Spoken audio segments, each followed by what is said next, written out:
Welcome back inside Ed Cavaliers Stadium, ladies and gentlemen. Once again, if you missed our intro, my name is Matt Stathopoulos, and I'm joined here by George Radney as we're getting set for East High and Churchville-Chili as the Section 5, 2017 Section 5 season, football season, I should say, is just about underway. I know for these two teams, that is. I know other teams have been in action over these past couple of days, so it's a clean slate for these two, as we mentioned, and got a great day to play some football. Yeah, and I think Jaron Ingram, the senior quarterback for Churchville-Chili, has a lot to prove this season. I think he wants to get his team off to a quick start. And I think you keep an eye on Chauncey Chili at wide receiver, Eric Lewis on the outside, Corey Powell, another senior. So they're a senior-laden team, and I think you're going to see if these seniors can dominate early to take charge early in this game, being on the road. You got it, George. And for those guys, ultimately it's their last chance to make an impact and go out on a good note. So you're exactly right. They're definitely going to want to prove themselves. Now, who do you see from the east side? I see Jalen Holmes, wide receiver. See what he can do tonight. Should be an interesting game with him out there, as well as Chris Washington, quarterback Anthony Gilbert. Should be, and also DeFonte James Simmons. We got to work on James Simmons if he's at quarterback today as well. How they're going to play that? So right, it should be a good contest. Definitely. As you see both teams being introduced here at Cavaliers Stadium, the stands have filled up pretty well here. I know it was kind of a gradual fill-in, but good to see a good turnout, and hopefully they'll be making some noise and adding to the atmosphere. It's always good to see. That's one of the beauties of Section 5 football, just the following that it gets, and you can really tell how much people care and pay attention to it all throughout the season. Oh, it's big. Section 5 is really huge with not only football but the basketball. They do a fine job with all the sports, and that's why they're always well represented during the sectionals and also in the states throughout the season as well. That's right, George. Well, we've got a minute here. Might as well recognize both teams' coaches. For Churchville-Chili will be Troy Jeffers, and for East High will be Mike Militello, as those guys picking up right where they left off from training camp, which has been going for the last couple of months. Well, weeks. Weeks, I shouldn't say months. They only can start in August. Yeah. Don't get anybody in trouble here. But no, they start end of July, early August. Right. And now we will await the presentation of the national anthem.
Very nice rendition of the national anthem. Jalen Wilson, a student here at East High School. Excellent job by Jalen Wilson on that on the national anthem.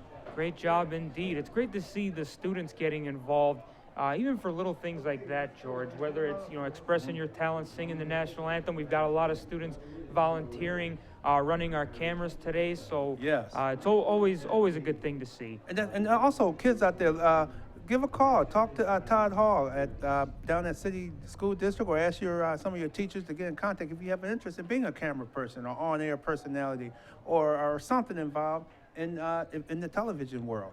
You can be a part of the broadcast. You can be a part of one of our future broadcasters, or if there's other aspects, always ask us. You never know. For sure. Definitely a good way to get your foot in the door indeed, as now we take a look at midfield here as the team captains have made their way out to midfield for the coin toss, and we will await the results. Mm-hmm. Yeah, it should be referees talking to both teams. Look like Churchville-Chili has a height advantage of a bigger. They look a little bit bigger in the roster. Kind of looking at the roster, they look bigger. You eyeball them, they look like a little bigger squad. So it's going to be interesting to see. Yeah, George. We were talking about that in our opening, and it does beg the question for how much of a factor that might be in tonight's game. I mean, obviously on paper you'd think that it automatically does give you an advantage, but there are other factors to consider as well. Absolutely, absolutely. And this could be a speed game too. East could look to go with speed. It could look like they go with speed. It could be a speed game tonight too. Definitely. East might try to run to the outside, or instead of in between the tackles, take it to the outside possibly.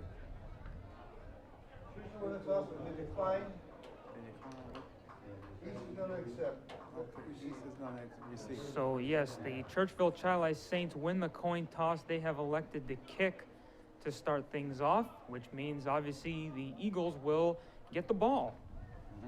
Sending them into that wind gust. Yeah, they were checking their wind out, so I guess they feel their defenses can come out and make some plays, and they maybe that leads to what I was talking about in the pregame show, that Churchville-Chili wants to throw the ball.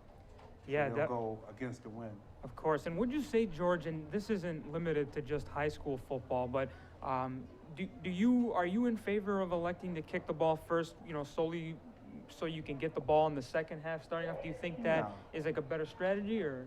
To me, it just depends on your team, what type of team you have, the confidence you have in your team, or if the other team, your opponent's struggling offensively, maybe you want to give them the ball right away to try to continue to pounce on them and hope to continue that they struggle. Right. I think it just depends on your opponent and the weather conditions too. Right. Well, here we go. Tyler Pasamonte for the Churchville-Chili Saints sets the ball up on the tee as we get set for the kickoff, as we are just moments away from the beginning of the Section 5 high school football season of 2017, as both of these East High Eagles and Churchville-Chili Saints will be looking to get off on the right foot as Pasamonte gives the signal, and we are underway. Off the hands of Jalen Holmes of East High. He looks to break away, but he's taken down inside the 15-yard line. That's exactly what the Saints wanted to get started here. Yeah, see, they want to get out here and get a good play. They got a good defensive, good special teams play.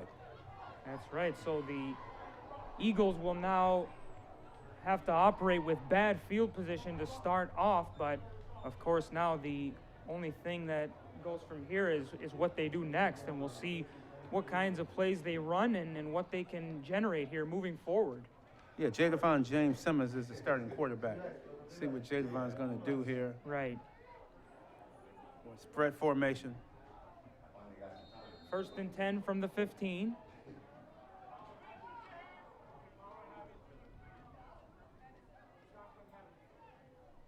James Simmons lines up from the shotgun, gets the snap, and hands it off to Deljon Johnson. He's taken down for a loss. That was a Churchville-Chili is in a 4-3 defense, 4 defensive linemen, 3 linebackers, and the linebacker just shot the gap and bam, was right in the backfield to make the tackle. That's right. We haven't had the update yet. It looks like a gain of, or no, sorry, it's a loss of 5. You were right, George. Yeah, loss of 5 yards. He was in the backfield waiting on him. Yeah. James Simmons will line up once again from the shotgun.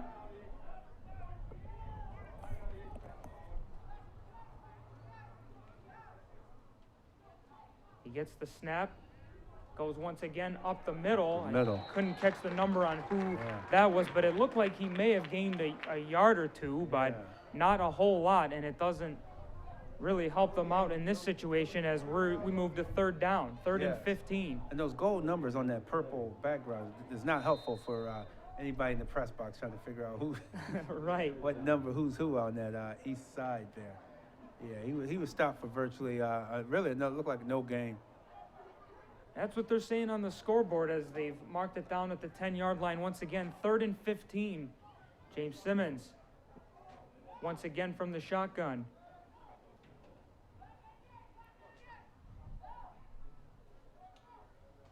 He steps back to pass. Looks downfield. He's got a man, but it hits the ground. Yeah, underthrew it. It was intended for Malik McCray, but that'll bring up 4th down. He was open. He had him there, but boy, he just didn't put enough mustard on that ball, on that pass. That's right, as now the punting unit will come on for the Eagles. As we're 3 and out. Yeah, quick 3 and out to start the game. Definitely what Churchville-Chili wanted. It started from the kickoff of not allowing any rushing yards right off the bat. So just what the doctor ordered for the Churchville-Chili Saints. As we're down to 10:22 to go here in this first quarter. Obviously no score, as that was the first possession for either team. But on to punt for... that wind took it there.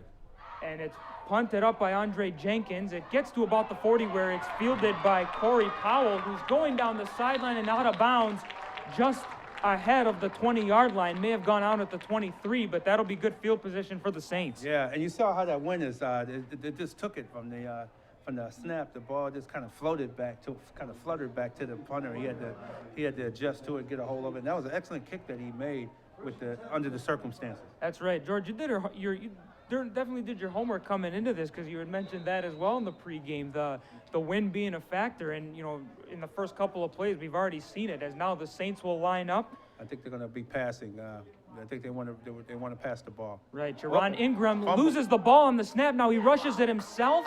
He may have got back for about a yard, but he was eventually wrestled down and didn't gain much off of that bad snap. Yeah. No, not at all. He didn't gain much. This was a poor snap, and he made the adjustment and was able to pick up didn't pick up any yards, but he didn't fumble. He didn't turn it over. They're actually going to rule it a loss of 1, as now the ball's on the 26-yard line, 2nd and 11. Watch for Corey Powell. I have a feeling he's going to be looking over here to the close side of the line to number 13. Ingram gets the snap, hands it off to Sage Smith there for a little bit of a gain, not too far though. Good defense by number 79 and 78 there for East High. They both were in on the tackle. Yeah, that's Bobby Seawright stepping up on that play right there to take Smith down, as this will bring up 3rd and 9 for the Saints. Trying to avoid going 3 and out like their counterpart East High did not too long ago. As it looks like Ingram will set up from the shotgun once again. Ingram takes a look, cross field. He completes the pass to Sage Smith, but Smith took a big hit from the East defense. Ooh, my goodness. That was, ladies and gentlemen, a textbook hit. He had his shoulders upright. Once he caught it, bam, he really lowered the boom on him with his shoulder pads. It was nothing wrong about that hit. That was just how you. And unfortunately, the receiver was looking for the ball. He tipped the ball with one hand, and then when he gained possession, bam, he caught him while he was off balance. So he's gonna get a little attention there. Right. Sage Smith. Sage Smith, yeah. Like you said, George, it's obviously you don't want anybody getting hurt, but if you're East High on defense, you got to do your job, and your job is to take the guy down. And you can't take hitting out the game, even though you hear him even on the NFL games. It's hard. That's what football is. It's a game that where you get hit. Right. He's up. He's looking okay. He just got got shook it up. I hate to say he got his bell rung there, but he probably did ring a little bit there on that play. Probably gonna go over and they give some type of protocol on him to see if he's okay and able to come back later in the game. Right now he's not. Yeah, he's taking his time coming off the field. Good to see him walking on his own power though off the field. Yes. So 4th and 9 here for the Saints, and it looks like they're going to go for it as Jaron Ingram lining up. Steps back in the pocket. Ingram looking downfield. He's got a man and another underthrow, as that was intended for Dennis Sweats, and that will turn the ball over and East will take over. Yeah, that was another poorly thrown pass. They look like both quarterbacks might have early season jitters right now, and once they get used to the pressure coming at them, because in that case he had more time, but he just released it a little early. Right, and nothing wrong with that. You know, you mentioned the first game jitters and in this case the first possession jitters. So that stuff's all natural, but we'll see how they might improve gradually as the game goes on, as the Eagles will now take over on the 24-yard line. I guess if you're Churchville-Chili, one positive out of that is at least you didn't give up good field position to the Eagles. No, and that's why they chose to. They wanted to go into the wind. They forced an East to go into the wind. As you can see, the wind is continuing to blow. Looking at those flags on the goalpost. That's right. As Jatavion James Simmons lines up 1st and 10 on the 24 for East, their own 24, I should say. As we've got a flag on the play now, or maybe some movement. Delay a game, I think that he's signaling. Delay a game. Yep, good catch, George. That'll be a delay of game call on East. It will be a loss of 5, so it'll replay it 1st and 15 now. That's another first game jitters. You got to get out here. You got to call the play and run the play. They came right out of a timeout. James Simmons has a man in motion. He hands it off to him. Looking to break free. A nice move there by Freddie Brock, but I'm not sure if he came up with anything. He had a nice little juke, but George, it's almost like he took himself out of the play by doing that. Yeah, well, no, he would have been tackled if he had to make that juke, because that defender was right on him. They're not allowing them. Number 13, Corey Powell, and number 7, Ryan Rupp. They're not allowing the East blocking to turn that corner. They didn't allow it at all, and he ended up losing. Wow, he lost more than 5-7 yards on that play. Yeah, definitely. As now that'll bring up 2nd down. And as we are just inside 8 minutes here in this first quarter, still no score. We're still looking for our first completed pass and our first rush of about, How about first down? Let's put it that way. Yeah, let's get a first down first. James Simmons with another handoff, a rush up the middle for a gain of about a yard.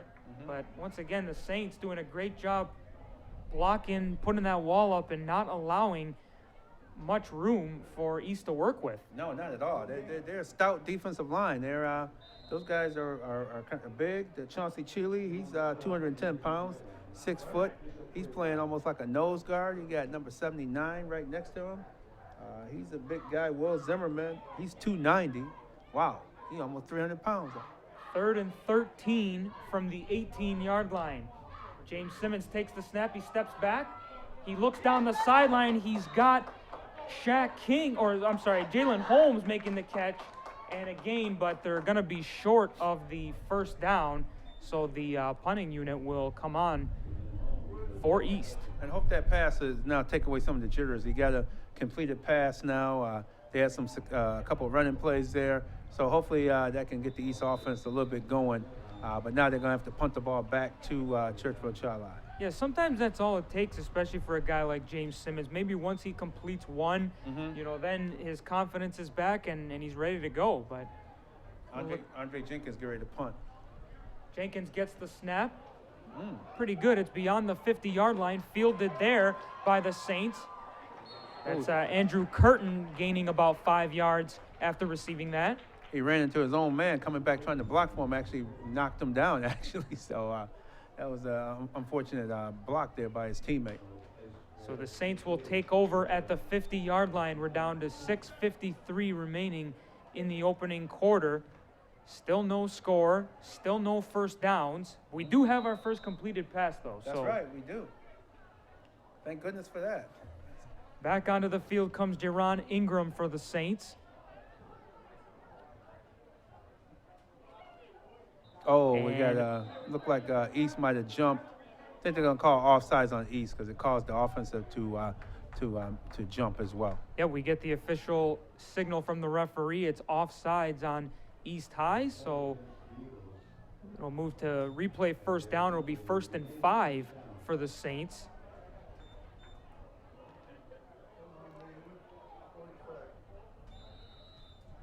As Ingram steps up to the line and looks to move it along now. from the 45-yard line. A handoff there Oh, they to got him. Jaron Mewborn, and he is tackled for a loss, and a big loss at that. Yeah, East is coming hard too on their defensive line. They're shooting the gaps. They're bringing extra people, and that's what you got to do. Sometimes when you're undersized, you bring some extra guys, you bring some linebackers. They shot the gap and sent them for like a 4-yard loss on the play. Right, yeah, I was just about to say it looks about a 4-yard loss, and as evidenced by it being now 2nd and 9 for the Saints from the 49-yard line. That was by James Simmons, the quarterback. Actually, he's playing linebacker on defense. Made that tackle. Ingram steps out to his left. He's got a man. It's Dasani Constantine picking up the first down and then some for the Saints. Nazi Tisdale, I think that is. Oh, I'm sorry. I'm mixing up teams here. Yeah, Sorry about that, George. Yeah, Nazir Tisdale for the Saints. My apologies on that for Churchville-Chil and East mixing up the teams there. But a great reception by Tisdale to get the first down for the Saints is now on 1st and 10. A good pitch there to Jaron Mewborn with a big gain on that run.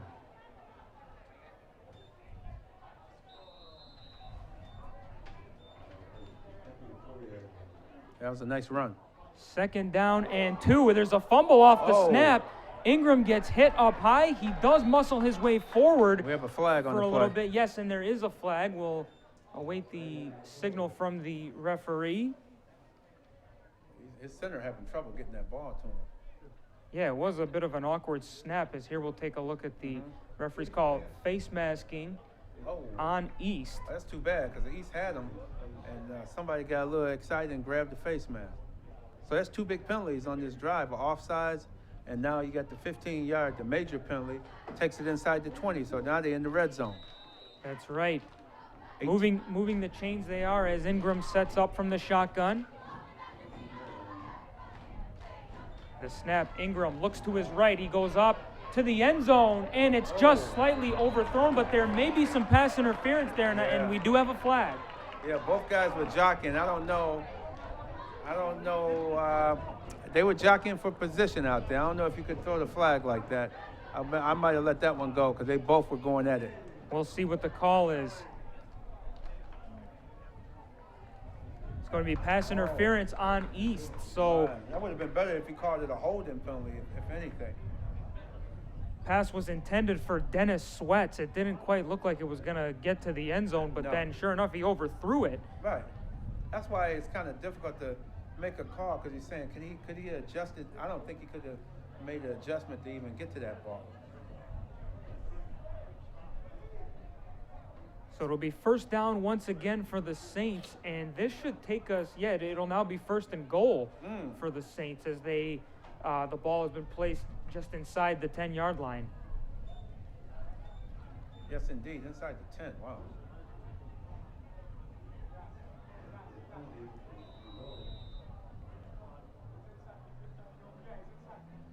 Ingram sets up.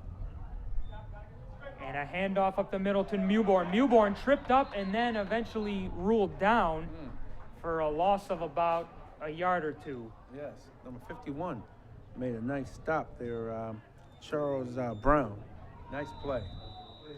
Came into the backfield and made the tackle. Jaron Ingram running over to the sidelines real quick to have a word with the coaching staff. We'll see what the coaches told them and if Jaron can execute it. As Ingram lines up from the shotgun. He steps back, looks to the end zone. He's got a man, but it's off his hand and incomplete. Corey Powell. There we go, George. That's the guy you said to look out for, and now Ingram is looking for him. Yeah, because he's very fluid, and he got some ups about him. The ball was just slightly overthrown. He just couldn't make a play. He's had good coverage too. The defensive backs are playing well so far for East. For sure, as that'll bring up 3rd and 11 as we're down to 4:40 to go in this opening quarter. Ingram once again from the shotgun. He's got Mewborn with him. And here's the fake handoff, play action to Mewborn. He's looking deep. He's got a man and almost intercepted by Kerry James. Kerry James should have picked that. That should have been a pick. The receiver fell down, The receiver was open, but he fell, and the defender had a chance to just pick it right off. I believe the pass was intended for Chauncey-Chili of the Saints, and then Kerry James coming out of nowhere looking to pick that off and just missed it. He did have to jump for it, so maybe that played a factor, but Yeah. that'll bring up 4th and 11. I think he was going to make a hit on the receiver, and then when the receiver went down, that kind of threw everything off. Right. He's looking to make the big hit and not the interception. Fourth and down. Here they go. The Saints will go for it here on 4th down as Ingram lines up from the shotgun. And the snap is low, and down goes Ingram as he couldn't handle the snap, and a big stop for East High on 4th down. Churchville-Chili coach is livid about that. I mean, he's hot. I don't blame him. The center and quarterback should be in sync, and that's about the 3rd or 4th fumble snap that we've had. He should make them over here start snapping it and working on it. That's our way our coach used to do. He used to make you fumble that in the game, you come to the sideline and start snapping. I agree with you. Until the coach said, all right, that's enough. And he have you snap all the way to the next series. I agree, George. You know, that's something that should be a given for the center and the quarterback to be in sync. But nonetheless, East High will take over from the 20-yard line. It's 1st and 10, as we'll get another look at Jatavion James Simmons lining up from the shotgun. James Simmons gets the snap, a quick handoff, a run up the side and out of bounds at about the 28-yard line, and a pretty good gain there for East High. For Freddie Brock, number 8, Freddie Brock with the run. That was a nice run. Looked like he was going to get knocked out of bounds, but he just kept going. He kept picking up. That's the best run of the game so far. For sure, as we're not sure what it is that he saw, but obviously some open space down the right side, so that's at least something to work with here, as it's now 2nd and 2 for East. Mm-hmm. James Simmons with the calls. He'll take it himself up the middle. He's quickly approached though and brought down by Ricky Allen, the junior defensive lineman for the Churchville-Chili Saints. What a stop. Nice stop. This is a very good, what I like, a good defensive game here. Both teams' defenses are very aggressive. They're not afraid to come in and make a play, and that's what's going on so far. That's right, George. It's nothing wrong with appreciating good defense, as that's what both teams have displayed here so far, as we're down to 3:50 remaining in this first quarter. Still looking for the game's first points, as you notice on the sideline, the guy throwing the ball low for the quarterback to get it, like he's expecting every snap to be low. Right. It's interesting what kind of practice they're doing on the Churchville-Chili sideline. Oh, right, now his snap. Meanwhile, there's a bad snap for East, and trying to get away from it is James Simmons, and he's eventually brought down. I think he fumbled the ball. Yes. Fumble. It's a fumble. Now a big scramble for it was picked up by number 8. Number 8, Chauncey-Chili, picked up the fumble as they stripped him as he was trying to continue to run. He was stripped of the ball. I saw him running, and I thought he was going to cover up and go down, but instead he was trying to fight for extra yards, and they knocked the ball right out. Right. Now, the East coaches have stepped onto the field momentarily. I'm not sure if they're protesting. Maybe he was down. If maybe James Simmons was down, and therefore it would negate the fumble, but it doesn't look like they're going to win the argument here, as Churchville-Chili is coming onto the field and ready to get to work offensively. And that was for a loss either way. He should have just went down. When the second guy grabbed him, that's when he was supposed to just, all right, just go. There's no need to, what you fighting for? You're already 5-10 yards behind the line of scrimmage. Just go down and take the loss. That's what you got to teach the young guys. In to take the snap at QB for Churchville-Chili is junior quarterback Ethan Putney. It looks like now as... Oh, they're making a change. Okay. Yeah. Our coach used to do that too. He used to take the quarterback. Hey, man, you're not executing. Let's give next man up. Ethan Putney look like he's going to get the play. Perhaps maybe Jerron Ingram lost too many snaps for Coach Jeffers' liking so far in this game, and now he's going to reward Putney with an opportunity to see what he's got. Yes. As the ball lined up at the 10-yard line. Look for more running plays here with Putney in the game. I got a feeling they're going to an I formation too. So I think a running play here. Putney with a snap, a handoff to Mewborn. Up the middle he goes to the goal line. Did he get in? Waiting for the signal from the official. We've got nothing so far, so I think he's going to be short at the 1. Straight power football. I formation, fullback led the way. There was a nice hole inside in between the tackles, tackle and guard, and he just took it all the way to the 1-yard line. Phenomenal opportunity here for the Saints to take advantage and get on the board first as we're down to 2:50 remaining in the first quarter. It'll be second down on the 1-yard line. At the 1. As here's the handoff, Putney again to Mewborn. To the goal line he goes, and still no signal. Wow. So East comes up with the stop. Wow, I'm impressed with that stop there, because it looked like he was gonna just fall into the end zone, but they held him out. 3rd and goal. I believe it was Deljon Johnson of East High who stepped up and really stood up to Dejar Mewborn to keep him out of the end zone. Yes, indeed. 3rd and looked like inches. They're in that I formation once again. Look like they're gonna go with power football. That's right. It's Putney once again on 3rd down. A handoff this time, and in they are as it's Naziere Tisdale getting the touchdown for Churchville-Chili. Yes, he walked in standing up. Look like his parents are quite happy, quite proud of him right below us here. I see like Tisdale's there. Okay. So it only took about 10 minutes, but the game finally has its first score as the Churchville-Chili Saints get that touchdown from Naziere Tisdale. As we're just inside 2 minutes remaining here in the first quarter. And coming on to take the extra point will be Tyler Passamonte.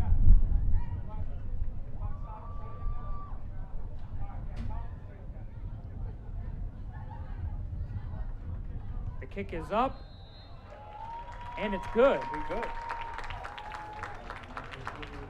So Churchville-Chili striking first here at Ed Cavalieri Stadium at East High in what is opening weekend here for Section 5 football of the 2017 season.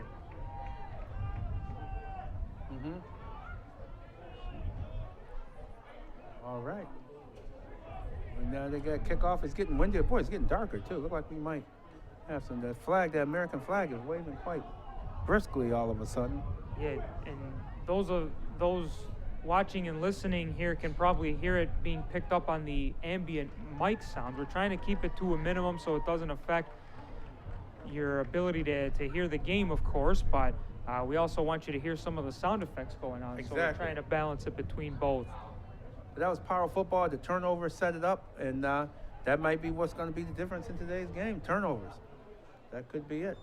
But that one sure did set it up, the fumble, set it up for a short field, and they used power football to get the score. That's right, as Passamonte will line up for the Saints as he gets set to kick it off. Offside. He kicks that in. Offsides already. This one will come back. Well, the penalty will be enforced at the spot of the ball, I would assume at that point. He's but calling a legal procedure, so he stopped them before they even kicked the ball off. So somebody must have really okay. started their approach to the ball. So it looks like then it'll be a re-kick for the Saints and Passamonte.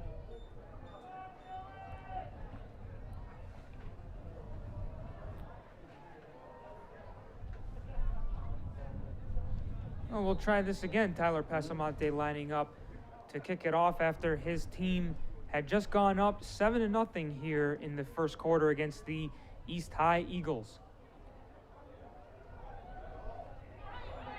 Kick is fielded by East, looking to gain some yardage. There is, looks like Freddie Brock. Yeah, Freddie Brock trying to get loose. Pretty good return there as he's stopped just shy of the 39-yard line, so pretty good field position to work with here for East as they look to put something together before the end of the first quarter. Yes, indeed. East got to get it going. They got good field position. This would be a good time for them now to hopefully improve on their execution. And keep in mind, they're going into the win, so maybe they have to run the ball a little more. Certainly something to keep in mind. Some confusion there. The quarterback is hollering. Yeah, he's screaming for the guy to get into the backfield. But it looks like James Simmons has the guys out there who he wants as he gets set. 1st and 10 from the 38 for East. From the shotgun, James Simmons looks downfield, and that's way overthrown and incomplete, of course. Yeah, that's way overthrown. Yeah, that wind is taking that ball off. Tough to tell from up here who that was intended for, but either way, they don't get any yards out of it, and it'll bring up 2nd down.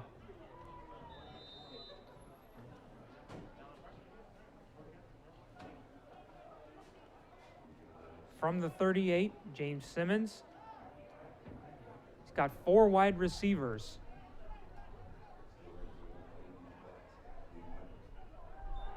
He gets the snap, looking downfield, and almost just took the head shy. of the line. The referee almost got his head taken off. The ball came right. That's right. That pass was intended for Jalen Holmes, but just came up short, and it'll be incomplete and bring up 3rd and 10 once again for East. Yeah, I think he should try to run the ball to the outside because use their speed. I would be trying to get the ball, fake a pass, and get the ball and try to turn the corner. Now James Simmons with an empty backfield on 3rd down. So you can pretty much put a few things together and know what's coming as he gets set. The snap, James Simmons wheels out to his left, looking downfield, he cuts back, in some trouble, and eventually brought down for a loss of yardage. That'll bring up 4th down. Yes. Yeah, he didn't have much help there. Maybe, the way the pressure is coming, they may consider going with some screen passes just to help alleviate some of that rush because they're just coming at him every time. Right. Do you think, George, that he was looking at potentially taking off and running on his own? Oh, definitely. Okay. Yeah, because he's not able to see what's going on because he's under so much pressure. He's just trying to do the best he get away with it, run with the ball, and not turn it over. Right. Punting unit is on for East as we are inside the final minute of this opening quarter. 7-0 Churchville as they get set to receive the ball. Wynn got it again. Bit of a short punt. It lands at the 50, so East will try and down it as quickly as possible, and they do so as gobbling that one up was Zaire Gray.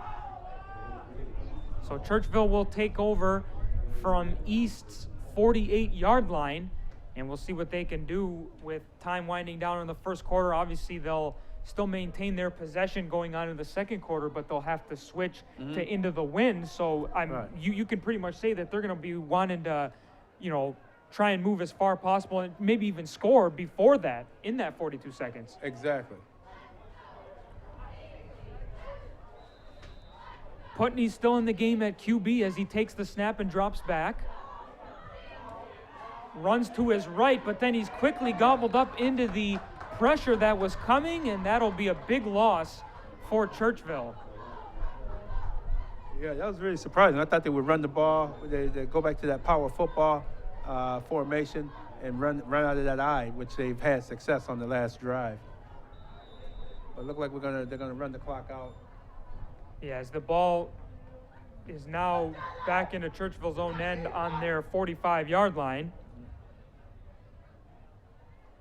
But yeah, both teams, Churchville in no rush to get that playoff. So that'll take us to the end of the first quarter here at Ed Cavalier Stadium at East High. It's the Saints on top of the East High Eagles by a score of 7-0. We will step out for a short break, and we'll be back for the second quarter right after this.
Welcome back inside Ed Cavalier Stadium as we're just about set to begin the second quarter as Putney takes the snap for Churchville. Looks downfield, he's got a man.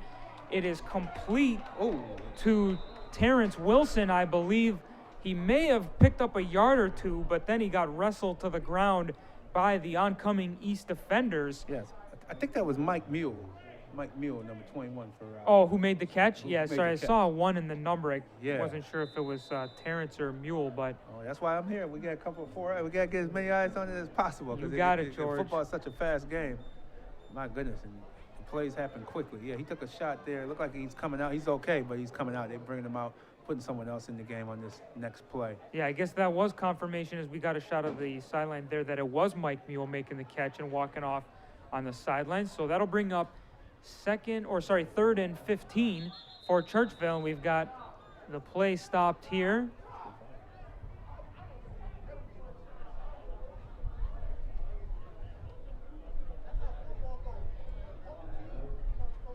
And it's going to be a timeout taken by the Saints.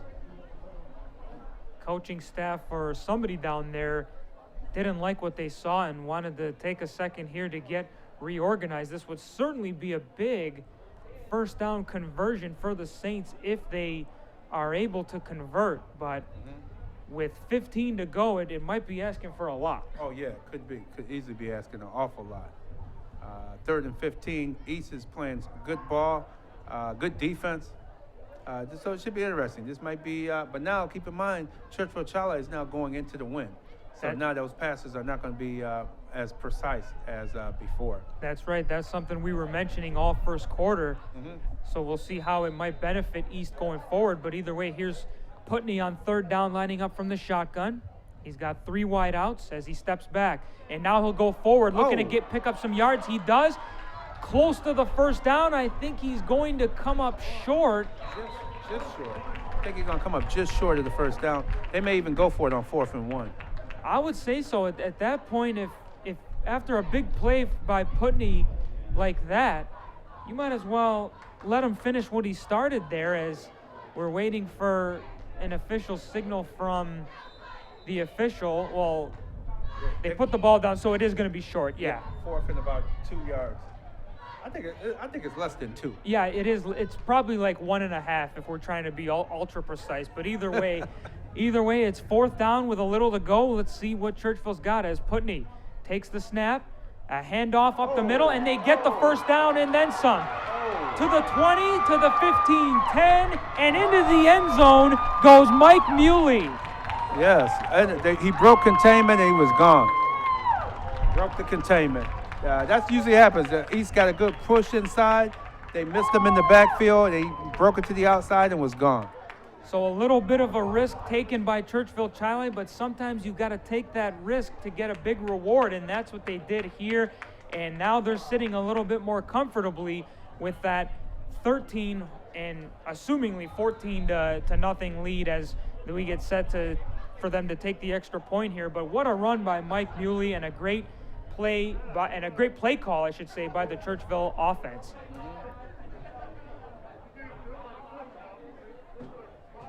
The kick is up, and it's good to officially put the Saints up 14 to nothing, as Tyler Passamonte is now 2 for 2 on extra points in the game thus far.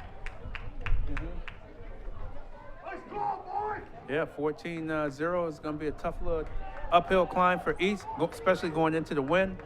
This is why we saw Churchville-Chili make that move of deferring and kicking off to East. It's after the turnover, things are starting to go their way. That's right. And now the big question that we've been talking about, several times so far, George, is we'll see what it's like with East having the opportunity to go the other way and not having to battle that wind. Right. And we'll see if it'll help them out a little bit.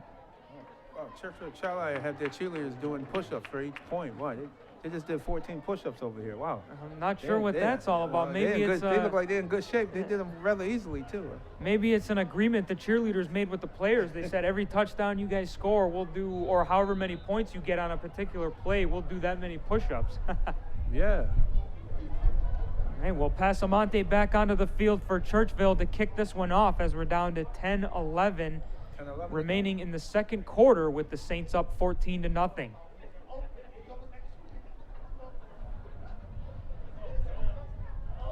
Oh, and this one is completely botched by Freddie Brock, and he's in his own end zone in some trouble. No. Can he get out? No. He cannot. Oh, that was terrible. That young man, somebody needs to talk to that young man about falling on the ball and staying in the field of play. Once he touched it, once he muffed it, all he had to do, he did pick it up. Once he picked it up, he should have just picked it up and went forward and if he had to dive onto the ground. You never go into your own end zone. And then run around like a chicken with your head cut off. I mean, he was just running back there. What was he doing? Official ruling is, of course, a safety, so that'll put 2 more points on the board for Churchville, which brings their lead to 16-0. And yeah, it was interesting, George, because Freddie, he completely missed the ball. I mean, it's almost like he took his eyes off of it after it bounced, and it's almost like those plays in baseball where you see infielders miss those short hops or ground balls, and that's kind of what so he didn't even touch it? No, I don't believe so. Wow. So it really wasn't even a muff. All he had to do was just fall on the ball back then, and everything would have been cool. Right. Not what he did. Oh, my gosh. He picked it up and ran it back into his own end zone, and you never go backwards. Hopefully somebody, one of those coaches over there, will whisper in his ear that, hey, man, you can't do that, man. You got to go forward. Forward, not backwards. A difficult situation indeed for East, as now they'll have to kick it back to Churchville once again, even after surrendering another 2 points. And for the Churchville-Chili Saints, this is exactly what they needed, exactly what they wanted, and they've got a great lead to work with. And I mean, the game is still very young, so it would be in their best interest to continue and build as much as possible, but at least they can kind of relax here. We talked about those first game jitters, so hopefully this will allow them to relax a little bit. Hopefully, and it could have been worse. You could have fumbled too. Bit of a squib kick there by East as it's fielded by Dom Bethune of Churchville, and he will get the ball into East's territory. Yeah. Right now the East defense is playing quite well. It's just the mistakes. The mistakes are really hurting them today. And the good thing on that play, that safety, luckily he didn't fumble in the end zone and the ball being recovered by the Churchville-Chili Saints. That would have made it a touchdown and put them up 21 instead of at least it being 16-0 right now. So that's something to be thankful for on that particular situation. Right, if you're trying to give the benefit of the doubt, for sure. As when we mentioned earlier, for those of you who might be joining late, Jerron Ingram was in at quarterback off the get-go for Churchville, and about midway through that first quarter, Ethan Putney came in, and he's in there now to take first down as he hands it off there to Mewborn. Mewborn to his right, he's bumped into there and eventually forced out of bounds inside the 40-yard line. So he does pick up a couple of yards. He took a nice shot, too, going out of bounds there. That was good hustle on the young man. Good defensive play, too. Yeah, you can really see the way that East has they're maybe trying to bring an intimidation factor. Their defense is really hitting hard. Yes, they are. They like to hit, which is a good sign. That's a good sign for a football team. Putney with another handoff to Mewborn. He goes up the middle and was sprung for about 4 or 5 yards there to keep the chains moving. Yeah, that was a nice run, nice tackle as well. East got to make a big play. D got to come up with a big stop on third and 3, it looks like, based off of the chains. Putney. Play action to Mewborn, and he'll take it himself. Did he get enough for the first? It looks like. No, that was a quarterback keeper. Putney kept it. Let's see what Putney did. And they gave him the first down, yes. Oh, wow. It was signaled by the official on the far side. He gave the first down signal, so that'll bring the ball to the 30-yard line. And props to Churchville here for moving the ball well, as Putney's got Mewborn in the backfield once again. And he'll give it to him. Mewborn up the middle. Ran into there by a wall of East High players. Nettie Saye was one of those on the tackle.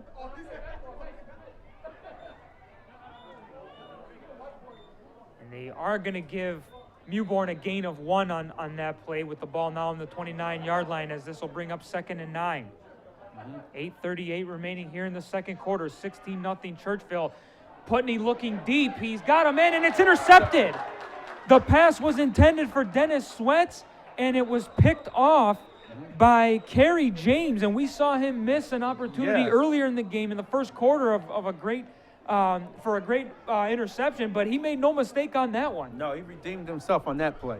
Very nice play by Kerry James. He waited till that ball was starting to come down and just out-jumped the receiver and took the ball right from the receiver. And receiver made a nice job of making sure he made contact with him on the ground to keep it back. So they'll be hemmed up in their own end. But Kerry James, nice interception. Couldn't tell from here if that pass was overthrown or underthrown. But underthrown. Underthrown. Okay. It was an alley-oop. He was trying to get him on the alley-oop play, but once again that wind hit it and that ball stayed up a little too long. Allowed the defender Kerry James to come over from his safety position and make the interception. Right. I was gonna say either way, Kerry James came up with it, so that's all that matters. But just trying to break it down a little bit and see where plays happen is now. Let's see what East can do. They've got some tough field position to work with, but you got to start somewhere. As James Simmons gets the snap, and he'll take it himself, gets himself back to the line of scrimmage, and that'll bring up second down.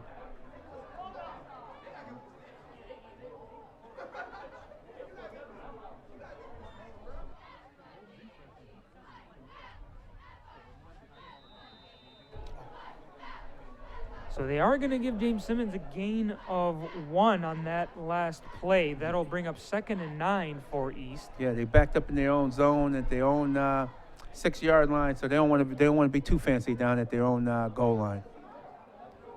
Obviously, you want to be careful with any passes too. In the event of a turnover, it could set up some unfortunate situations. But there's the handoff, and once again, it's James Simmons taking it. He got it over the 10-yard line. He got a nice little gain there. That's what they got to do: inch their way out of the from under the shadows of their own goal post. Right. That'll bring up 3rd down, and it doesn't look like they're gonna give them any gain on that one. Or actually, no, I'm sorry. Yes, they are. Because it's now 3rd and 3. Mm-hmm. Yeah, this is a big play here. They need to get a first down. To keep this drive alive and give them some better field position. 3rd and 3 from the 11. James Simmons in the backfield. And he steps back to pass, looks to his right. He's got a man. It's complete. Nice pass. Best pass of the day for James Simmons. That's the first down, too. And it looks like that was complete to, was it Freddie Brock, number 8? Yeah. Yes. Freddie Brock is becoming his go-to guy this evening. That was a nice play, nice pass and catch. Redemption by Freddie Brock for coming up with that catch, as opposed to him missing the kickoff from earlier. That is the reason why it's 16-0 as opposed to 14-0. Mm-hmm. But let's see if he can get some momentum here, as James Simmons will line up from the shotgun once again from the 19-yard line. A quick handoff, and not much picked up there. Not much at all. As it looks like it was Tahir Gano on the run there for East. Yeah, 2nd and 10. East got to start moving the ball. They're using a lot of clock. They used over 3 minutes. Right. A couple on this drive already. Right. I was just going to say we just hit with 6 minutes remaining in this second quarter, and they're going to call it 2nd and 11 to go for East here with the ball on the 18-yard line, as James Simmons gets set from the shotgun. He'll take it himself. He goes up the right side, but he's quickly bombarded by oncoming linemen, and he went nowhere. Oh, no, I think they need to start running behind that. Jackie Williams, number 77, he comes in at 330 pounds, and you got Bobby Seawright, number 78. I don't know. I go between those tackle and guards right there. Those are two big cats out there. I'll get that ball. I would run between those two guys instead of going to the other side of the offensive line. 3rd and 9. Here they come. Another time for another big play. It happened last time. Let's see if they can match it once again. It certainly would would be big, as now James Simmons is going with an empty backfield and plenty of wideouts and options to go with. And we've got a whistle now to stop play. The East called timeout. Okay, there we go. Yes, so timeout East, and they'll get reorganized and stop the clock as well, and we'll see what they can draw up here. What do you, George, what would you go to in this kind of situation? You know, you're back in your own end, you still got 9 yards to gain. Do you try maybe a quick slant? Do you lob it up for a post route for your receiver? What would you suggest? I would be going after that Freddie Brock. He's hot right now. He's upset. He made a nice play, made a couple mistakes, but he's out there hustling. I would give him a ball, give him a shot at it. And also maybe go to Roundtree, the number 15, Tyrone Roundtree, get a chance to get – you got to get a kind of like a safe play, like a slant or even something to the sideline, because they are going against the wind. So he can throw the ball accurately because he's going against the wind. So he got a chance to really make a nice play. Or even, you might not gamble and throw the deep ball, because you're out of your own goal line at least. At least you got room enough where you got room enough where you can maneuver and make some plays. Right. You mentioned Freddie Brock is running the hot hand right now, and it seems like, just from, you know, obviously recent memory of this game, that Freddie Brock is the only guy who's been touching the ball other than James Simmons on that East offense. So yes, it would be nice, like you said, to get some of the other guys involved, but obviously it depends on what's open. Yeah, Jalen Holmes, number 5, he's been out there too, hustling too. I mean, get him involved and get Malik McCray, also another wide receiver, involved. He has the guys. He just got to get it to him. Start spreading that ball around. 3rd and 9 from the 20, as now James Simmons has a back with him in the backfield. James Simmons steps back, looks to his right. Now he's in trouble, and down he goes, and that'll bring up 4th down.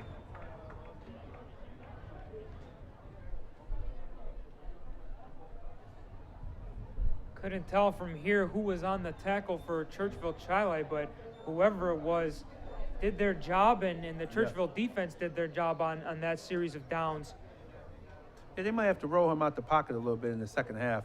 Roll James Simmons out so that he can buy himself a little bit more time. Because right now he's not getting enough time to even look down the field, right, let alone make a decision on who he wants to go to. And obviously that's always difficult for a quarterback. You can't be expected to make plays if you're not given time to make those plays. Not at all. Not at all. As East has the punting unit on and quickly approach. Block. And they block. The block punt by Churchville, and into the end zone they go. That's going to be Naziere Tisdale picking up the block punt and running it into the end zone to add to Churchville's lead. Yeah, Naziere Tisdale is having a heck of a game. That's his 2nd touchdown of the evening, and first from the defensive side. Obviously his other was rushing from the offensive side, but he's making plays and he's getting it done for his team. Yeah, and it's all mistakes. Just mistakes by East. Field goal unit on to try and tack on the extra point. Tyler Passamonte will be the one taking it. He's 2 for 2 thus far in the game. Yeah, that was a costly special team error. The snap, the hold, the kick is up, and it is once again good. Wow, boy, 23-0 right now. East got to go in the locker room, and, or at least in his last 3:54, try to see if they can get something started. Because basically, you look at it, it's mistakes. They're not being really beat in all phases of the game. Their defense is having an excellent game. It's just the mistakes, the turnovers. You said it, George, and all of these turnovers are becoming repetitive and obviously hurting more so and more so. And now with 3:54 to go in this second quarter, there's like we said before, there still is plenty of time. The game is still relatively young, but if you don't stop the bleeding or at least put an effort to do so, it could get out of hand easily.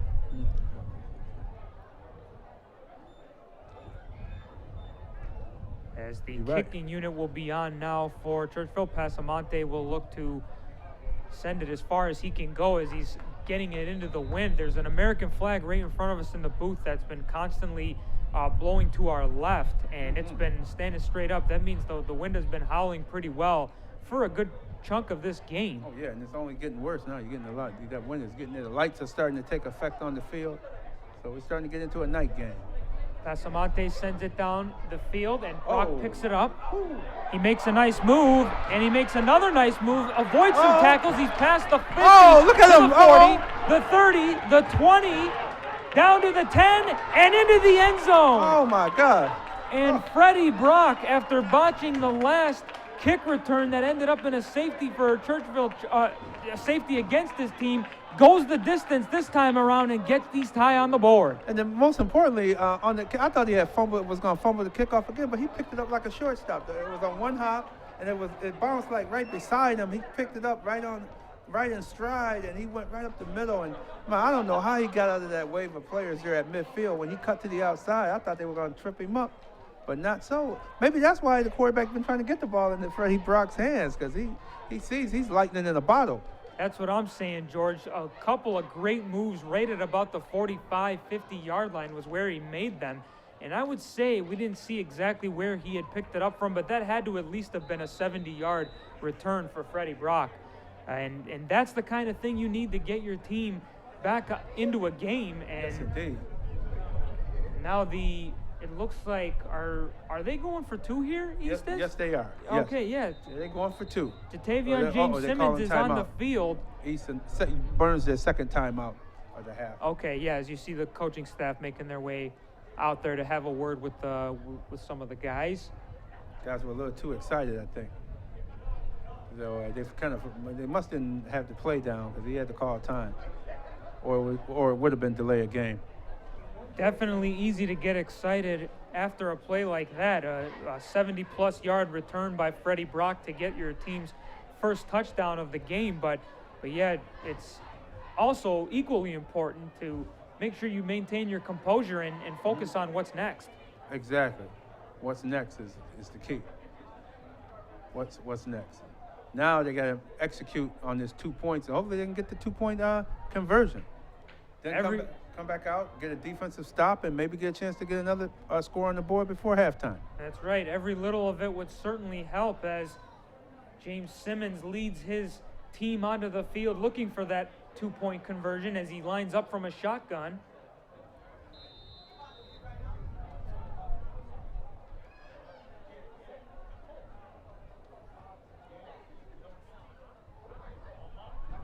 James Simmons wheels to his right. He looks into the end zone, but that's going to be ruled incomplete as it hit the ground well beyond its intended target. Yeah, Malik McCray. He was trying to hit Malik McCray right at the goal line, but it was just too tight of a area, and that ball, he just bounced that ball off the turf. So an attempted 2-point conversion for East to get themselves even closer in this game does not go as planned, but despite that, they do get on the board and hopefully for their case some momentum in their direction as we're down to 3:39 remaining in the first half as East will get set to kick the ball back to Churchville-Chili. Right. Here we go, 23-6. East can kick it off. We'll be kicking off to Churchville-Chili. Hopefully they can get a stop and get the ball back and might be able to find Freddie Brock or some other receiver to help get them some more points to get them back into this game. If you're joining us late, my name is Matt Stathopoulos, and I'm joined by George Radway on color commentary. We appreciate you joining and listening, and hope that we are. Oh, sorry, Radney. Sorry, George. I didn't mean to you excited too about name. that last play. We're all still excited about that. Yeah. But we definitely appreciate you tuning in and listening to our broadcast here as the ball is muffed by Churchville-Chili, but eventually picked up there by Dylan Moss for a return and a big scramble at about the 10-yard line. Yeah, Dylan Moss almost broke loose there after muffing that kickoff. He picked it after picking it up, and he almost broke loose. But they got him back around the 15-yard line. No, 10-yard line. They're about the 12-yard line. So they're in the shadow of their goal line. Just a big. Hopefully, East can get a turnover or force them on a 3-and-out. Right. Yeah, definitely not quite as far as the 15, and they're marking it at the 12. So, like you said, George, this is an opportunity for East to pin Churchville into their own end, but Churchville's been hot lately, and we'll see what else they can drum up, if anything. They got the wide receiver at quarterback, Dennis Schwartz. Dennis Schwartz lining up at QB, and it's a fake snap to the man to his left, that's Mike Mule. He goes to the left side, but is going to be tackled for a loss. And he's run out of bounds eventually, so nothing doing there for Churchville. Now he's sending Eric Lewis in. I think Eric Lewis going in at, no, who's going in at quarterback? Eric Lewis is going in, and Dennis Sweats look like he's still going to be Dennis Sweats look like he's going to stay at quarterback. Number 3, Eric Lewis, was definitely just put into the game. We'll see who's lined up at the QB position, and it does look like it's going to be Sweats. Yeah, Sweats will start from the shotgun. I don't see Ethan Portney on the sideline. I'm looking for number 6. I don't see him on the sideline who came in. And we'll keep an eye on that, but there's the snap to Sweats. He looks to break free on the left side, but he's not going to, as he's quickly approached by the oncoming East defenders and taken down. What's that, George? There's Putney. Yeah, okay, we see him. He was behind the coaches there, coaches and players, so he's still active there. Yeah. Right. This is going to be 3rd down and 14 from the 9-yard line. Churchville in their own end looking to come out with it as we are approaching the 2-minute warning. I think they'll take it down to that. Or maybe they'll get a playoff before. I think East has one more timeout left. So they want to conserve that last timeout. Under 2 minutes, here we go. Oh, he's running with it. Putney trying to come away with it. He does, and then he's taken down just before the 15. So a gain of a little bit, but not enough to come up with the first. Yeah, Putney didn't want to put it up for grabs. He didn't want to force a turnover. So that was a smart move, tucking it away and trying to pick up as many yards as he could. Right. Yeah. But I got to go down there so I can. So East did use their last timeout. Yes, I was going to say the clock is stopped at 1:43 remaining here in the second quarter. So I guess that's a smart move. East wants to preserve the clock as much as possible because they probably feel like they can get some plays off and get a couple more points. They got plenty of time. This half is over. Yeah, plenty of time. If they get the ball around midfield, oh man, they got all kinds of time. 1:43 left. They can work the ball downfield. DeJare Mewborn coming in off the sidelines for Churchville. We'll wonder what that means. Maybe they've got some kind of trick play up their sleeve, but we will see. Yeah, although it does look like the punting unit is on.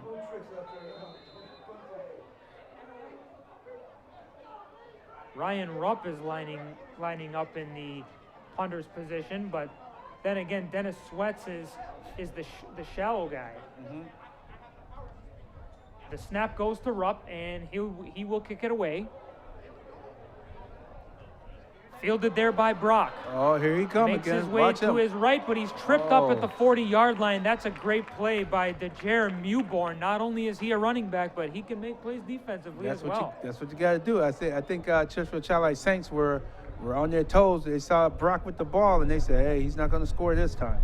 And that's what they did. You could see a little bit extra hustle in the Saints players on that punt. I think their head coach or their special teams coach had a word with him on the sideline. That's right, yeah. And now with 1:32 remaining here in this first half, it's pretty good field position for the East High Eagles. Let's see if they can drum something up here. They're down 23-6, and they'd certainly love to go into the second half with some more points to their name, as now James Simmons lines up from the shotgun from the 41. A handoff down the left side, and a gain of nothing there, as trying to get a number on who that was. That was Freddie Brock once again on the run. Mm-hmm. Yeah, it was no gain. They got.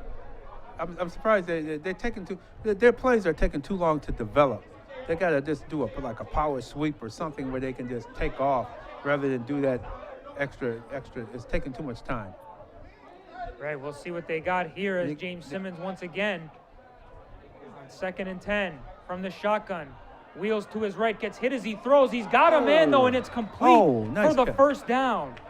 And that is Freddie Brock. What a half Freddie Brock has had so far in terms of offense. Or wait, is that number 5? Yeah, no, I think it might be number 6. It might be Kenny Wilson. Yeah, these numbers are really bad. Yeah. Jeez, East High, please do us a favor and at least make your numbers a little bit brighter for us broadcasters. Yeah, darker. They bright. It's like a gold jersey, a gold number on a blue background. First and 10 from the 29. A low snap, picked up though by James Simmons. He tries to get away, and now he loses the ball, but I believe it's quickly picked up there by his lineman. Yeah, it was picked up there by Number 28. Number 28. Deljon Johnson. Yes, so East High will keep the ball down to 16 seconds remaining in this first half. Did they get the snap off? We've got a whistle. Yeah, they're wasting too much time. Oh, and now the play was continuing? I'm confused here. I don't know. Because we definitely heard a whistle, but then East High coaches ran onto the field and told their guys to keep going with it. And East High coaches just coming out of the box right above us, and they're fired up. They don't like what they're seeing either. So they're going into the locker room, going down to the locker room to have a talk with these young men as well, because they're not executing like they should. Probably best to stay out of the coach's way, huh, George? Yeah. Oh yeah, you saw me move out of his way. Yeah. I moved out of his way for sure. 13 seconds. Well, why isn't the clock running? The clock should be running. Clock should be running. 13 seconds. I think they had to go here. I think they had to reset the clock. I think they had to reset it. I think that it's because they didn't have. They're out of timeouts. I don't know why it's not being reset. The referee hasn't given the signal for the clock to start. The referee got to give the signal for the clock to start. Right. He has not. Now he looked like it. Now he's giving the signal. Okay. There we go. Now the Churchville coaching staff was infuriated because of that. And now East is why is East not snapping the ball when they should have snapped that ball? As soon as the referee got from over the ball, you gotta snap it. Now there's a whole lot of confusion down on the field as multiple people are looking for explanations, but the clock reads 8.2 for right now, and East will get set, and the clock is going. Why wouldn't he snap the ball? James Simmons now snaps it. This is going to be the last play of the half, barring any penalties. He throws it up for the end zone. Oh, and the pass was intended for Malik McCray. He may have been interfered with. Yeah, he was. He was knocked down. But number 5 for East High, Jalen Holmes, he should have read that play. He stopped his route. If he would have kept his route and ran behind, and once the East receiver was knocked down, he could have caught that ball because he was the only guy there left in the end zone, in the back of the end zone. But instead, he stopped his route like at the 2-yard line to watch the play. See, if you want to watch the play, you get on the sideline and watch the play. If you want to play, when you step on between those hash marks and go onto the field, you become a player, not a watcher. And they need to talk. They got to see that on film. He was watching the play, Jalen Holmes. If he would have ran down there and that play happened and he would have read what was happening, he could have caught that ball by himself for a touchdown. That's a great observation, George. It just goes to show how much of a difference those little things matter in games like this. But yeah, it was you can see the. And he's a senior too, so I'm surprised as a senior he did not. For him to cut his route out like that.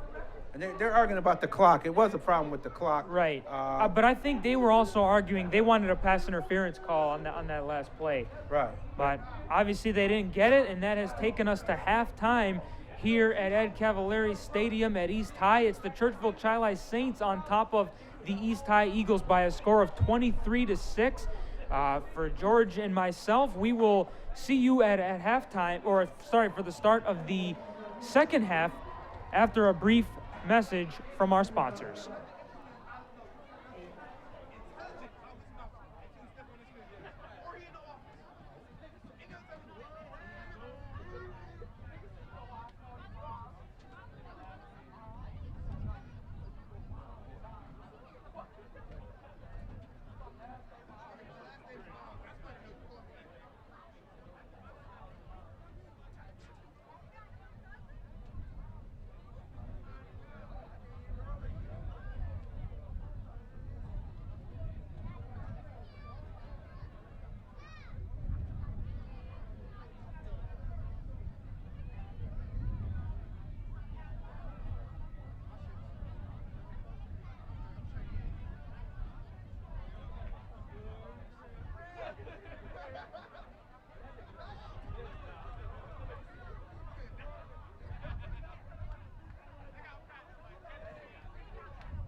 about ready? Getting ready.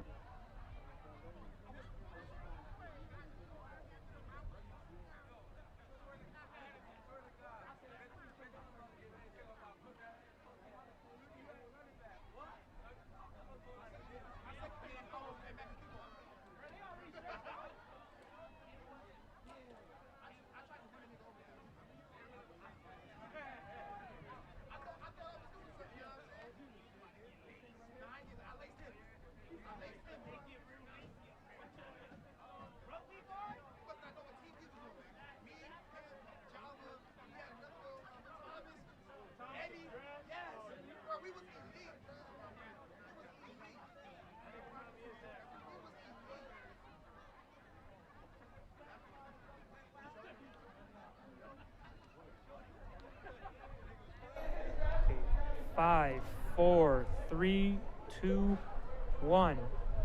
Welcome back to East High School here for the 2017 Section 5 High School Football Opening Weekend. It's the Churchville-Chili Saints versus the East High Eagles as we are just about set to begin the second half of play. My name is Matt Stathopoulos. I'm with George Radney.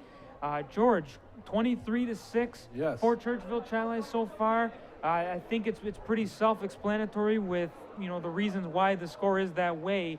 We've talked about it a lot from this point, but give us your thoughts on that first half so far and why we're at this score. Well, I'll tell you what, if you look at the defensive side of the ball, East played an excellent first half defensively, so as well as the Churchville-Chili Saints. But the big difference in this game are the turnovers. It's just plain and simple turnovers. East is playing like a young team. They're making mistakes. The safety is a prime example. Then the quarterback fumbling the ball instead of going down and taking the sack. He tried to do something with it and got the ball punched out of his hand, and they was recovered at the 9-yard line. The Saints took it in for a score. Almost all the Saints' points have come off of the turnover. And if East can stop the turnovers and make some plays offensively, they can get back in this game. Get Freddie Brock as well as some of these other Malik McCray.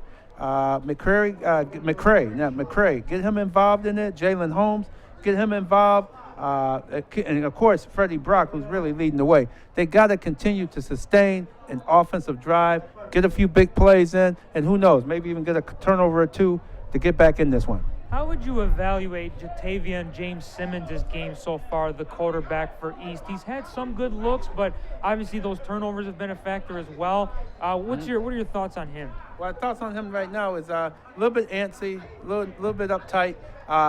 He's not getting a lot of blocking up front. He got to calm it down. And I think if they run some screens, if they ran a few screen plays, that could open up some big plays for them, right? Especially a screen to Freddie Brock or Malik McCray. Get a couple of screen passes going, and if they break one on a screen pass, that's going to help them in the next series where Churchville-Chili is not going to charge as rapidly as they've been charging. Right. Well, we'll see how this third quarter begins and whether or not East will get themselves even more back into it and see what kind of game it's going to be as it plays out. But as we mentioned in the opening during the coin toss, obviously Churchville-Chili elected to kick off, so now they will receive the ball here. And we haven't seen Jerron Ingram back in that quarterback after his fumbles. Oh, yes. They went with Ethan Putney, and you can see why they went with him, because he didn't turn the ball over. He didn't drop the ball on the turf. That's right. Jerron Ingram, for those of you who joined us late, dropped a lot of those quick snaps, and Putney was then put in, and things started to go well for Churchville. But here we are as we get set for the second half to kick off here at East High as the Eagles kicking unit is on the field. Yeah, because fans, that's just fans in the crowd. There's nobody up here in the press box with us. But another squib kick there look out. by East High. It was fielded and returned fairly well by Dylan Moss of the Churchville-Chili Saints as he gets into East's territory, and then he was brutally upended. It looked like he almost got somersaulted. Yeah, exactly, when he was taken off of his feet. But hey, he took a hit to make the play there and set his team up with some good field position as we are underway in the third quarter. Yes, indeed. Boy, you can tell it's fall. The sun is going down quickly. It's not even, what, 7, what is it, about 7? Right, Yeah, yeah. it's barely 7:30, not even 7:30. It looks like it's about 8:30, right? It looks That's like about right. 9 o'clock already. You got it, George. That cold weather is coming, but that Fall just is- means it's football season, There so you all's go. good in the world. Pigskin is back. 1st and 10 from the 47 for Churchville. It's Putney with the play action, and then a throw intended for Corey Powell, which will be incomplete to bring up 2nd down. Guy injured, number 53, looked like he got his ankle. Oh, yeah, yes, he's 50, limping yeah, right at midfield there. Yeah, I think they're going to take him out. I think they saw that he was hurt. Yeah, he's leaning over now, and now he's going to make his way over to the sidelines. Check that. That's number 57, Jared Rose, for the Churchville-Chili Saints, so he will take a seat for the time being. Pretty good play call there by Churchville. A nice play action by Putney for the handoff, but the pass just came up set. But here he is on 2nd down. This time he does give to the back. That's Man, he took a Mule, and Mule had nowhere to go on that one, Nowhere. so that'll be a loss of yardage. The East defensive front, I mean, those guys with C-Right, you got a couple of 300-pounder guys in there, and they're forcing, they're not giving much running room on the inside. Churchville-Chili, their best plays have been running to the outside as well, getting away from that in the tackle to tackle. Right. We've seen the quarterbacks do it themselves in this game, and we've seen the running backs do it as well. Some good variety by Churchville-Chili. As here we have 3rd and 13 from the 50. Putney steps back, wheels to his left. Now he's looking like he's going to take it. He's going to gain about 7 or 8 yards on that play. Obviously, still well short of the 1st down as he's taken out of bounds. Yeah, he bought himself some time by rolling out. Didn't see anybody, and you notice what he does best. What I like about Ethan Putney is he protects the football. He tucked it in and ran, and it was tackled out of bounds at about the 42-yard line. He's not turning the ball over. That's why he's in the game. That is correct. And he handles his snaps pretty well. As we mentioned earlier, that's the thing that Jaron Ingram was struggling with. But here on 4th and about 7, it looks like Churchville has the punting unit on. Here we go. Keep an eye on Dennis Sweats, who's lined up as the shallow guy there. And now it looks like they are going to punt it, but fumble. the snap was handled awkwardly by Ryan Rupp, so he will be tackled inside of his own end, and that will set up phenomenal field position for East High. That wind is really tricky. I notice every punt tonight, the punter is having trouble handling the ball, the snap from center, because that wind is taking the ball, and they have to make an adjustment to field. The punter felt this fumble. He just outright dropped it. Yeah, it almost looked like it hit him right in the mask, like he wasn't ready for it at all. But yeah, you're right, George. It could be a wind problem. But meanwhile, here's East High with the ball on the 40-yard line. Good field position to work with. Let's see what they can do as James Simmons lines up from the shotgun. A quick handoff to Brock. Brock stumbles over his feet. We've got a flag on the play, as the referees will now blow it dead with a big scramble at the 35-yard line. Let's see what the call was. And Churchville-Chili is good at standing a guy up, and you see how they were clawing and ripping at the ball. They're good at ripping that ball out. As we await the call from the head referee, it's going to be holding on the offense. Oh, that's a big call against these. Big call. They can ill afford to have a holding penalty after a nice run like that. Yeah, you said it. A big gain there by Freddie. Brock is taken back due to a mishap by his teammate, and it's a replay of 1st down, but back on the 48 is East High.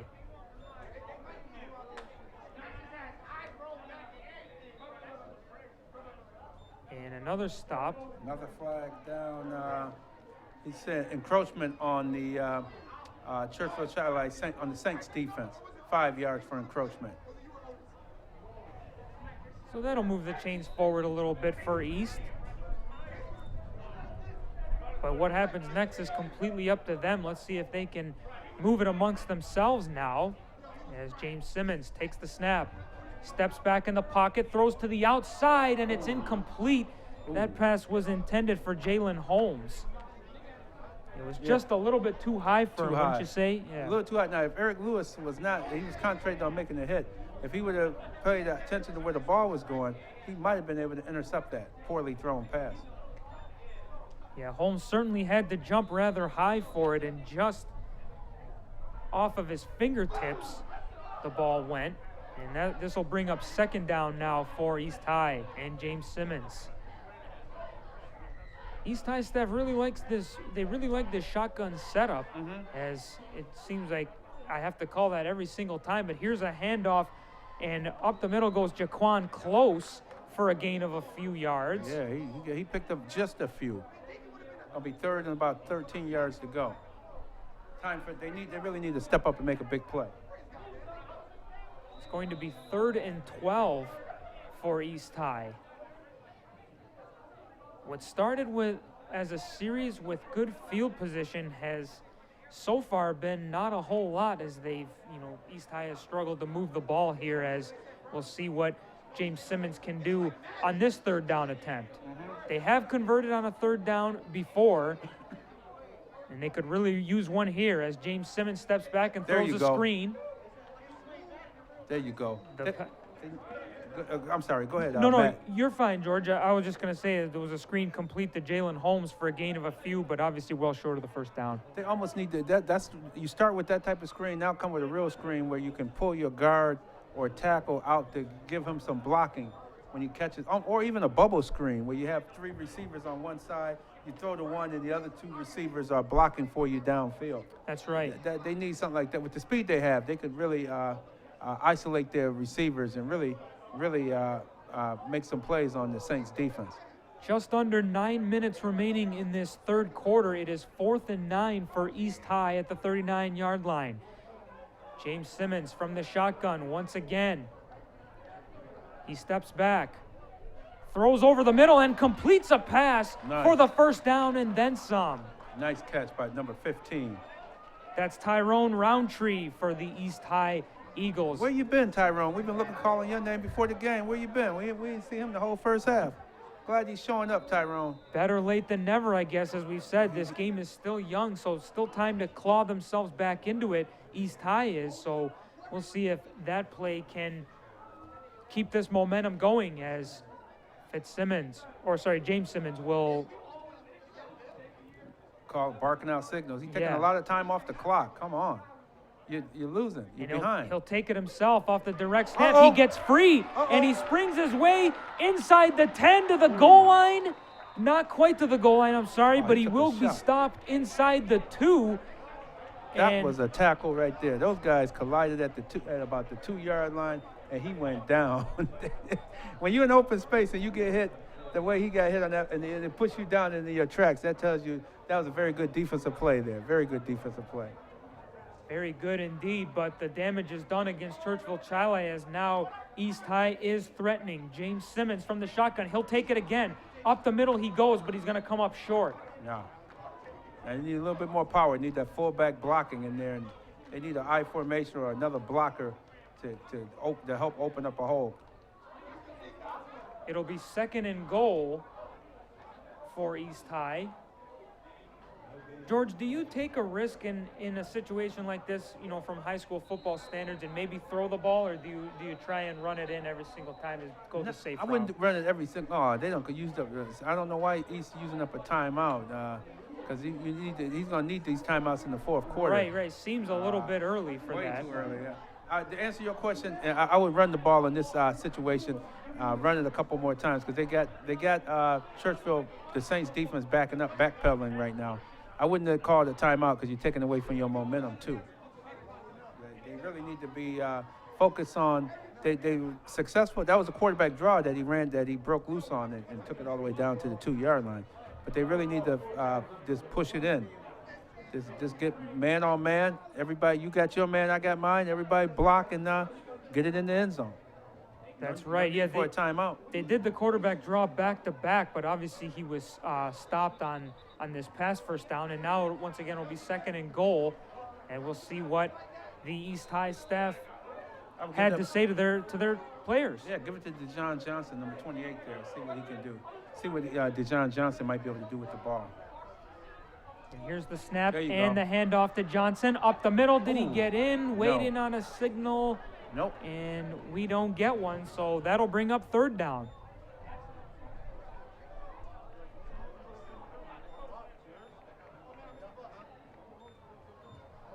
You must be reading their minds, George, as you were calling for that handoff to Johnson, and sure enough, they did give it to him, but he just came up a bit short. See, that's the type of play I wouldn't even. See, he's running the quarterback all the way to the sideline. I would have just had the 2 plays called. Run it. I'd give it to 28, 2 plays in a row.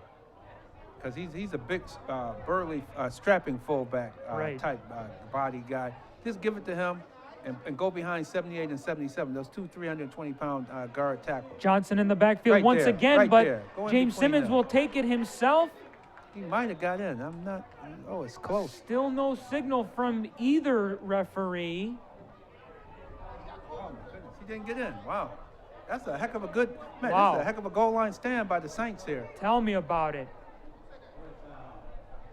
I don't know. It looked like there was space for James Simmons to get in, but Yeah. for whatever reason, he was unable to find it. And now Johnson is in the backfield once again here, as this is now 4th and goal. Give a quarterback sneak over behind the 2 big guys one more time. Oh, come on, force. Oh, there's a flag, I and think they forced. Churchville players are clapping, so this is probably going to be a false start on East High. Oh no, that's a big call there. Well- That's what it is too. Yeah, that's a big call there. Yep. Now it's going to be 4th and 5. And now you got to roll out. Now you got to go with the pass play. Now roll out and see if you can beat him around that corner. It doesn't look like East has any intention of kicking a field goal, no, as obviously James Simmons is still out there. Johnson in his backfield to his right, and he lines up from a shotgun. The snap, looking to his left, in the back of the end zone, Flag. and the Pass flags are interference. thrown. That's pass interference on number 13, Corey Powell. He just basically blatantly tackled number 5, Jalen Holmes. Yeah. Yeah. Pass was intended for Jalen Holmes, and then, as you mentioned, George, yes, Powell got a little bit ahead of himself and took Holmes out of the play and did not give him the opportunity to catch that ball, or didn't play the ball, I guess we should say. And that was the same thing almost right on that Hail Mary play. He almost didn't play. I'm not sure who it was for the Saints, but they just laid the receiver out just before the ball got there. Which The one could've on been- Malik McRae where that Yeah. upset the coaches, Yeah. That's right. Yeah, they did almost the same thing. So here we go, 1st and goal. So they get 1st down, I think. No, it's not 1st down. Another timeout by East. Oh my gosh. This is their 2nd charge timeout, and that's way too many timeouts to use. That's right. The sideline officials are still indicating 4th down, to go back to what you were saying earlier. But yeah, interesting decision by the East coaching staff to burn 2 timeouts this early in the second half. Right. And it's wow, 5:24 left in the 3rd quarter, and they're gonna be tough. They're gonna be sorry they used these timeouts in the 4th quarter.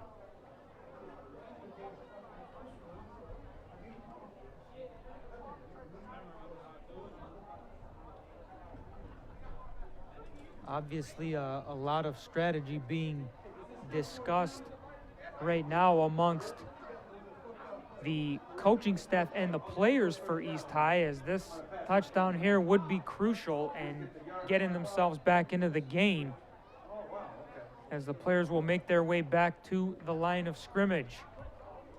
Okay, still 4th down. You only get the yards marked off.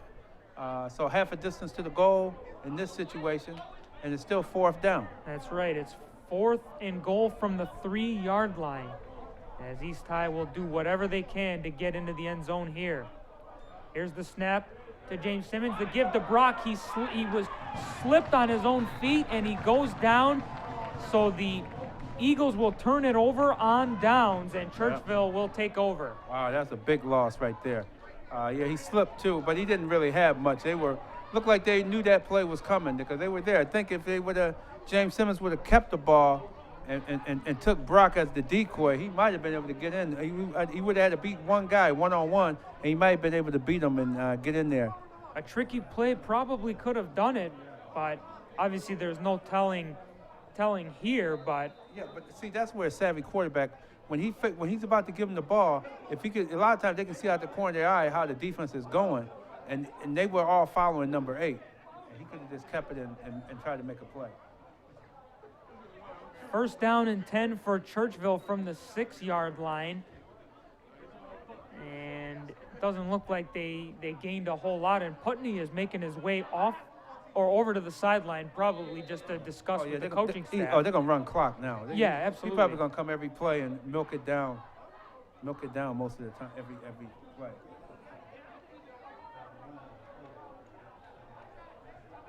Inside 5 minutes here in this third quarter, as this is going to be 2nd down and 9 for Churchville. Putney steps up and rolls out and completes a pass down the right wing side, and eventually taken down there is Don Bethune. Gain of a couple yards, We but have an injury on the play. East player back in the end zone. Looked like he might have a cramp. Might be a cramp.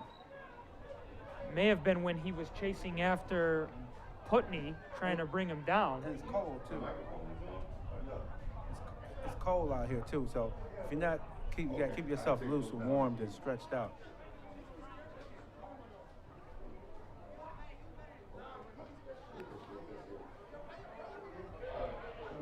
I wasn't able to catch the number on the East player who's down in the end zone, George. I'm not sure if you did. Yeah. But yeah, I think you're right though when you say he's it's a cramp.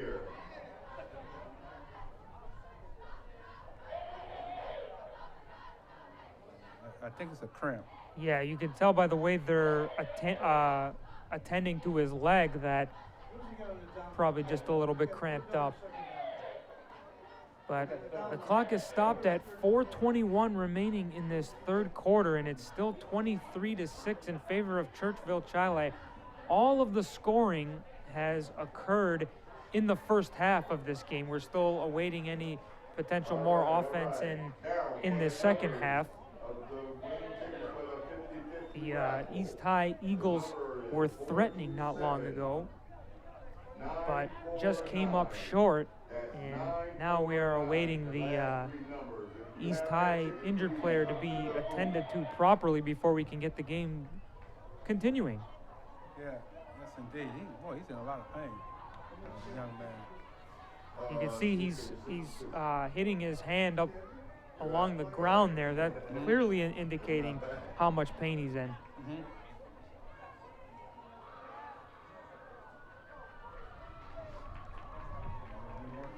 They're working on him there. Teams are back on the field. We gotta drink some more water. Drink a little bit more water, he'll be all right. Right. Get that Gotta stay hydrated. Mm-hmm.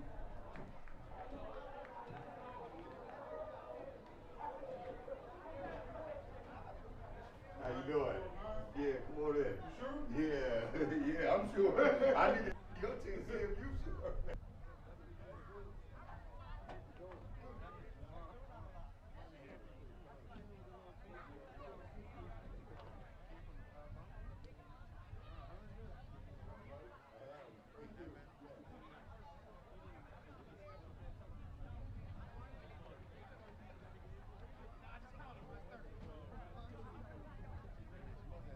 We got a happy winner there from the raffle. We got players on one knee. They're waiting to hope the young man seems to be. They're working on him there, so I think is.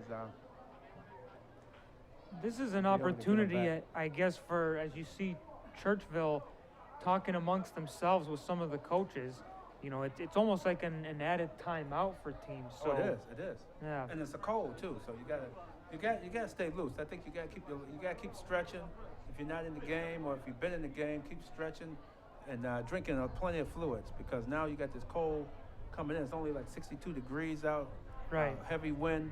You got to be able to keep yourself loose. So if something happened, he was chasing the quarterback, and he planted, and he just went down. It was one of those untouched injuries there.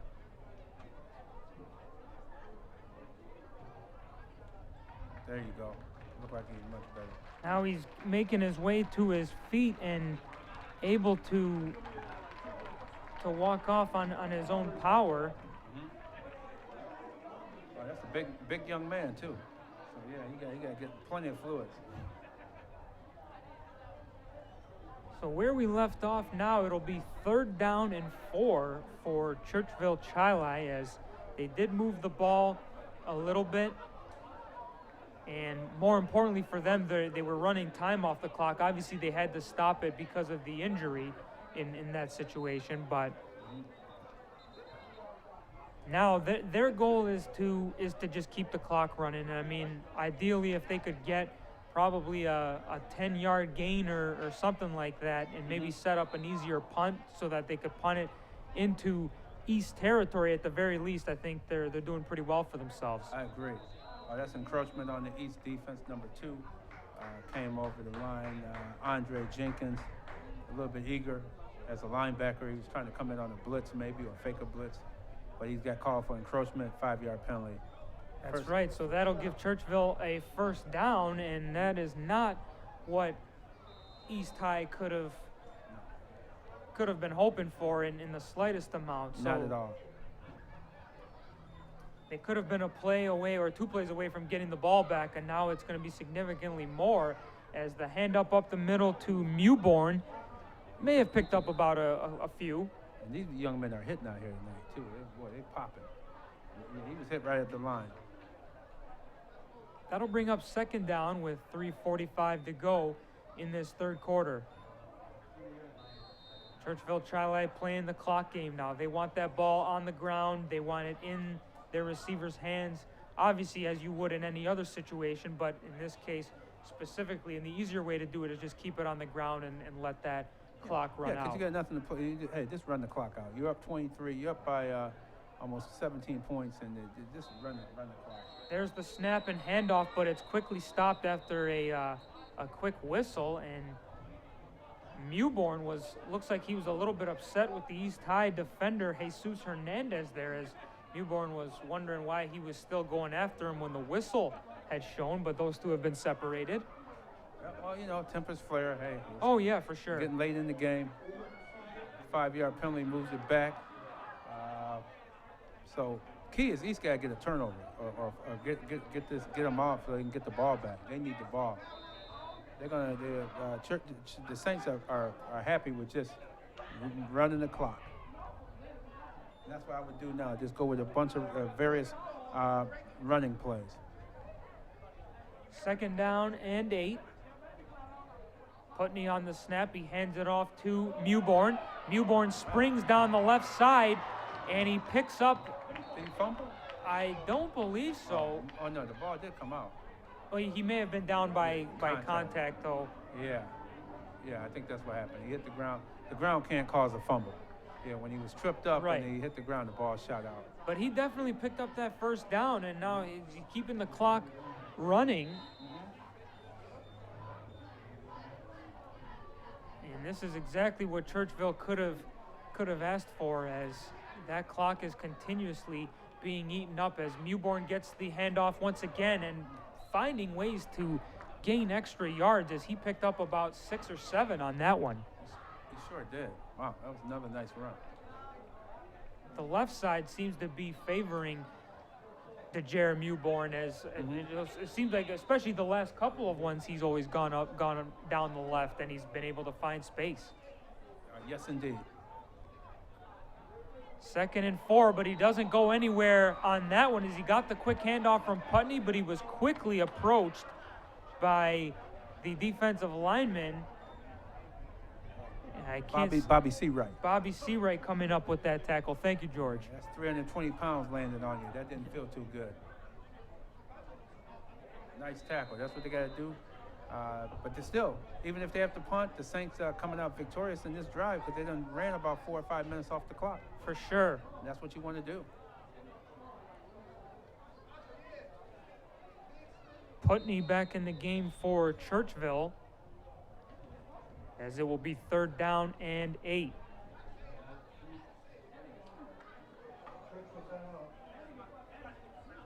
Churchville just called a timeout. Anything? What do you think is being discussed amongst the Churchville coaches and players right now, George? Why would a team call a timeout in a situation like that? I think he wants to get this play call correctly and hopefully make the right play call to get to garner a first down. He just I guess he could see that everybody wasn't on the same page, and keep in mind he milked the clock all the way down to almost before they were called for delay of game. Yeah. So he benefited from that, but I think he wants to make sure they're on the same page. I guess I should have specified from the get-go. I meant, why would you take a timeout here and not let the clock run? But I guess in that case, if he feels he can get a first down here and continuously, keep eating up that clock. Correct. It might be worth making sure everything's on straight here. Right, because you don't want to go home on the bus with 3 timeouts thinking about what you could have, should have done with them. That's right. As here's Putney in the backfield, he gets the snap. He throws to the right side, and it's complete. I believe it's going to be short of the first down, short. though. That was a nice catch, though, by Corey Powell, and a good pass by Putney to, at the very least, keep the clock running. But, yes, it will be 4th and about 1.5 for Churchville.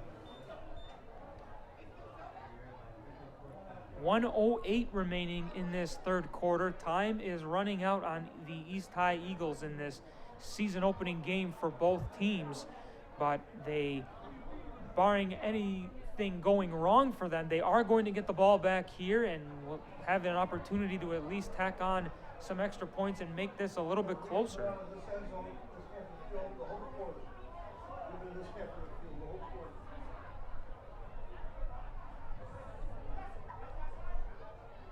Here's the snap for the punt. It's fielded nicely there, and out of bounds it goes at about the 50, so that's probably where East High will take over. I say at about the 50 is where the ball went. The punt was taken by Ryan Rupp there. Remember the last time Churchville went to punt, the ball ended up hitting Ryan directly in the face mask, almost like he wasn't ready for the snap, but this time he was. Yeah, he was, and he got it off quickly too.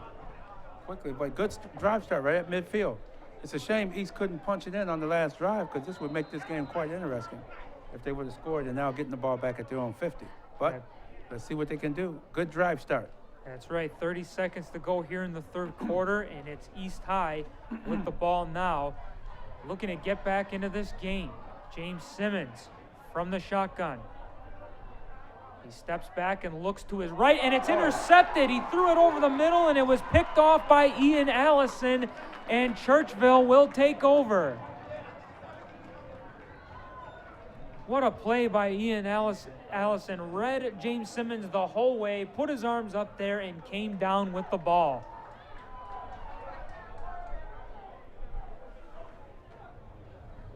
Very nice interception by him. He read his eyes and made a nice play. For sure, and it looked like a pretty good throw by Simmons as far as, speed and velocity on the ball and whatnot, but obviously it was a little bit off target as Allison was able to step right up and pick that one off, and now Churchville will get the ball back and look to do some more damage.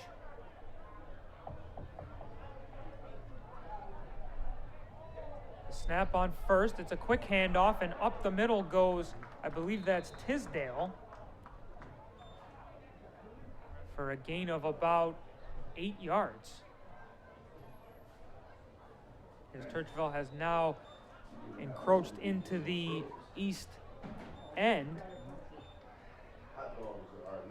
And that will take us to the end of the third quarter here at East High. It's the Churchville-Chili Saints on top of the East High Eagles by a score of 23-6. My name is Matt Stathopoulos. I'm joined by George Radney. Thank you for joining us. We will be back with the fourth quarter after a brief few messages from our sponsors.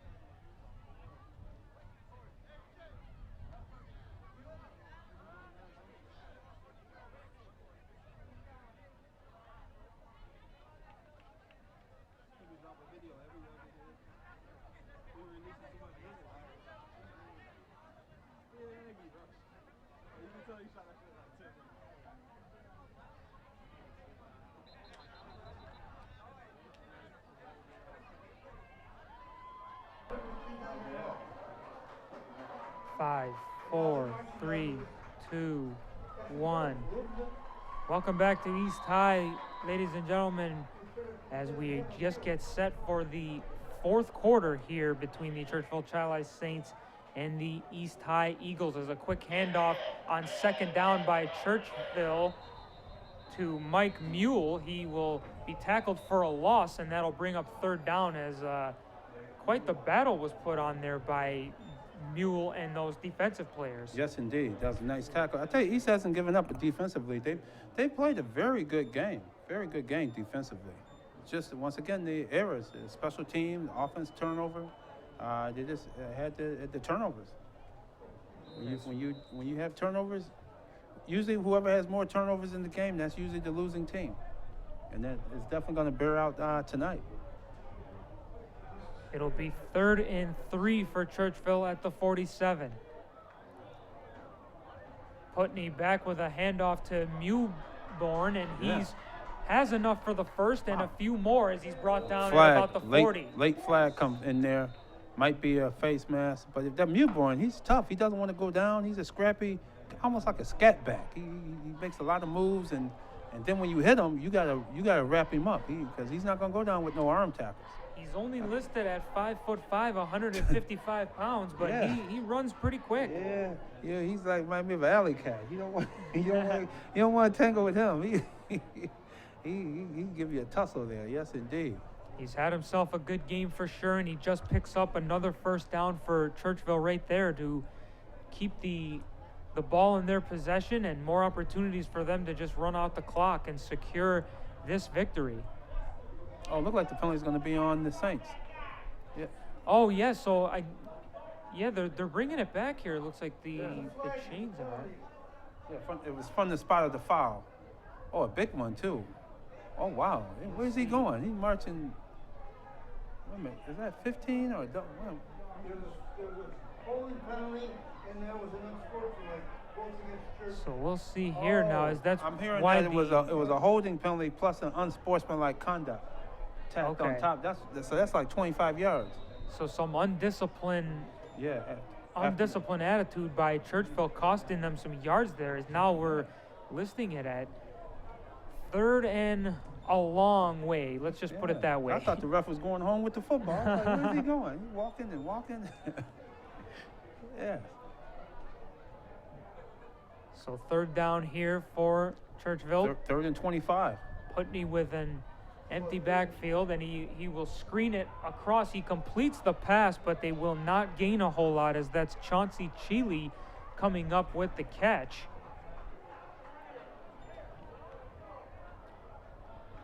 All right, here we go. 4th down. And I couldn't tell there. Yes, and now it'll be 4th down for Churchville. Some of the Churchville players and East players look like they were mouthing off to one another. Oh, yeah. Tempers have flared.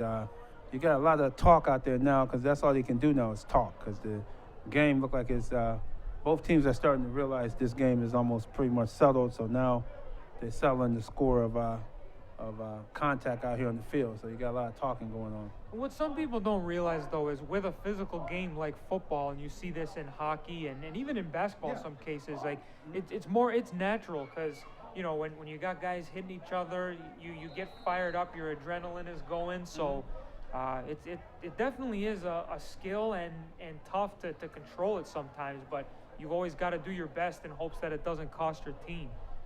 But here's 4th down for Churchville, as Rupp will be brought in to punt it away. Yes, indeed. Both teams' coaches are talking to their players, by the way. So yeah. They're trying to cool them out. I would imagine so, for sure.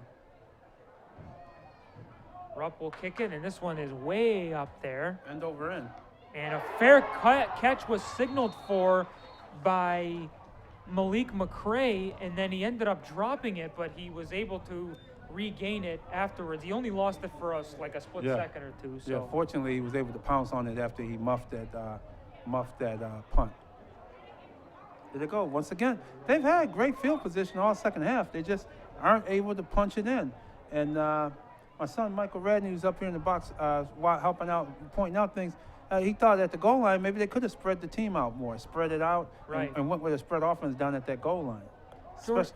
George, if you're the East coaching staff, you're getting beat 23-6 with less than 10 minutes left in the game. What do you tell your guys right now? Do you say we're playing for pride right now? Let's see how far we can get back into it. I would say number one, keep your composure. Number two, execute. Execute our plays. This is gonna lead us for the rest of our season. We just starting our season. Right, and here's the first down snap. It's James Simmons taking it himself. He may have gotten back to the line of scrimmage, but either way, he doesn't go anywhere, and that'll bring up second down. Yeah, and it allows them to also feel good about themselves, too. You come out here, you execute some plays, you get some scores, get in here and score a couple of touchdowns or at least one more touchdown. They'll say, hey, look. And then when they look at the film on Monday or Tuesday of next week, they'll say, hey, look, we executed well. This is where we lost the game at, on those turnovers. That's right. That's right. And now it'll be 2nd and 10 from the 41. James Simmons in the shotgun. And he hands it off to his back, but a gain of about 3 or 4 there, but still a long ways to go. Yeah, both these teams are playing solid defense against the run and pass. I give an A+ to both defensive teams, both teams on their defense tonight. Yeah, for sure. We've seen it many times, even at the goal line when both teams had their chances. They did a great job stuffing them for at least 2 or 3 of those plays in that series. But this will bring up 3rd down now for East. It's 3rd and 8. And what does James Simmons have for us here?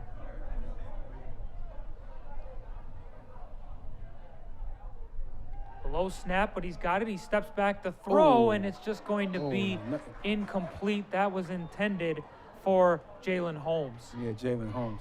He was covered. Very good defense there. The guy knocked the ball out of his hand. Good defensive stop there. 4th and 8. They're going to go for it. Let's see if they can come up with a play. Right. I was just going to say, I'd imagine they're going to go for it here. They really don't have anything to lose at this point, so... No.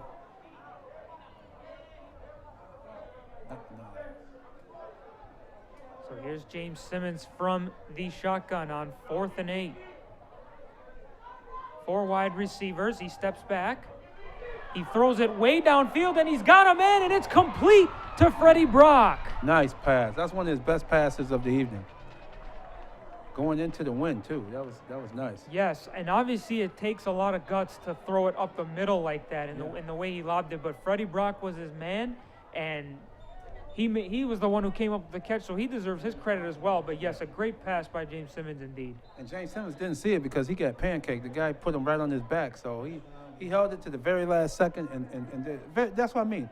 Actually, when they look at that and see that play on film on Tuesday, they'll say, man, look at that. Look what we can do. So let's build off of that. That's right, as now this will be 1st and 10 from the 25-yard line. And it looks like the same play they're going with. Now they've got a man in motion.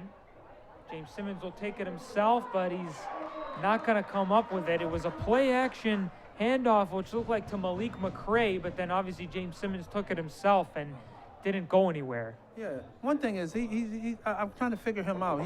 He's not fleet of foot as a quarterback. He's serviceable. He's very serviceable, but he's not more what I would say a running quarterback. Look like he needs about 2 steps to get going. Right. Some quarterbacks, boom, man. They step on a dime and they gone. Like Freddie Brock, like he just took off. Right. You give a half a step to him, he might be gone. 2nd and 12 from the 27. As we are approaching 7 minutes remaining in the 4th quarter, as James Simmons sees the pressure coming, tries to get away. He's not going to, and he's brought down once again to bring up 3rd down. Yeah, we got some off the ball. We got some pushing and shoving going on. Seeing a lot of that going on. I think it was James Simmons as one of the guys who was mouthing back off to the Churchville players. Mm-hmm.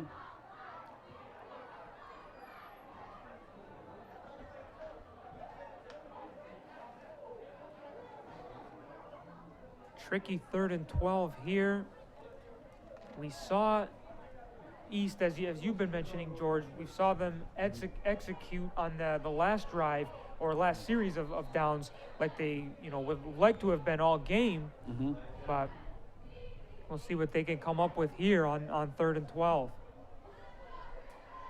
Yeah, here we go. 3rd and 12. Clock was ticking. Let's see what's going on here. Oh, warning to the sideline.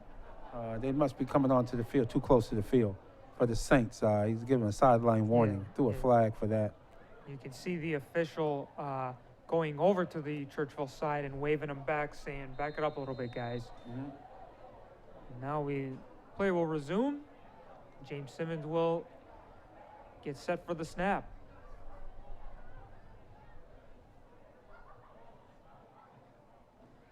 Good snap, and he's back to throw.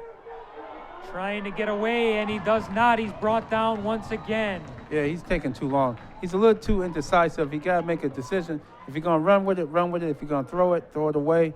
Get rid of the ball. He's holding the ball too long. It looked like he pump faked in the beginning there. He may have saw something, but then second guessed himself rather quickly and then just decided to start going, but by that time it was way too late.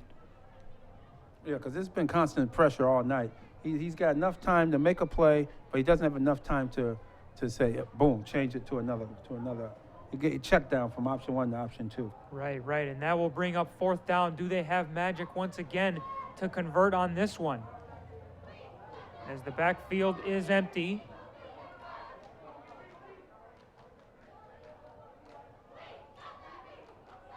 To his right he goes, looks deep, and he's got him in. It's complete once again, and they do have that magic that we mentioned about earlier. It is. He looked so good on 4th downs, man.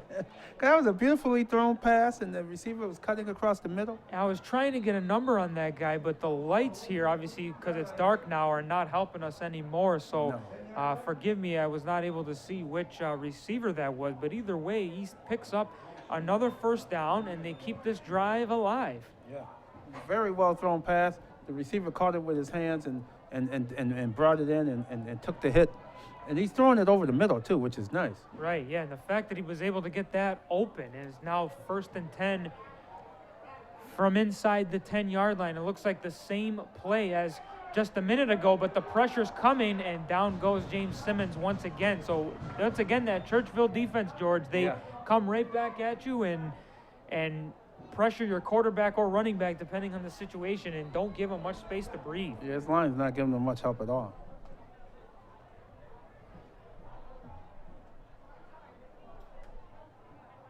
That'll bring up 2nd down and 10 from the 11-yard line. And the clock is running at this point. Churchville breathing comfortably with a 23-6 lead. Trying to contain East High, though, and not let them get back into this game. A low snap. James Simmons over the middle. It's complete. And inside the 5-yard line are the Eagles now.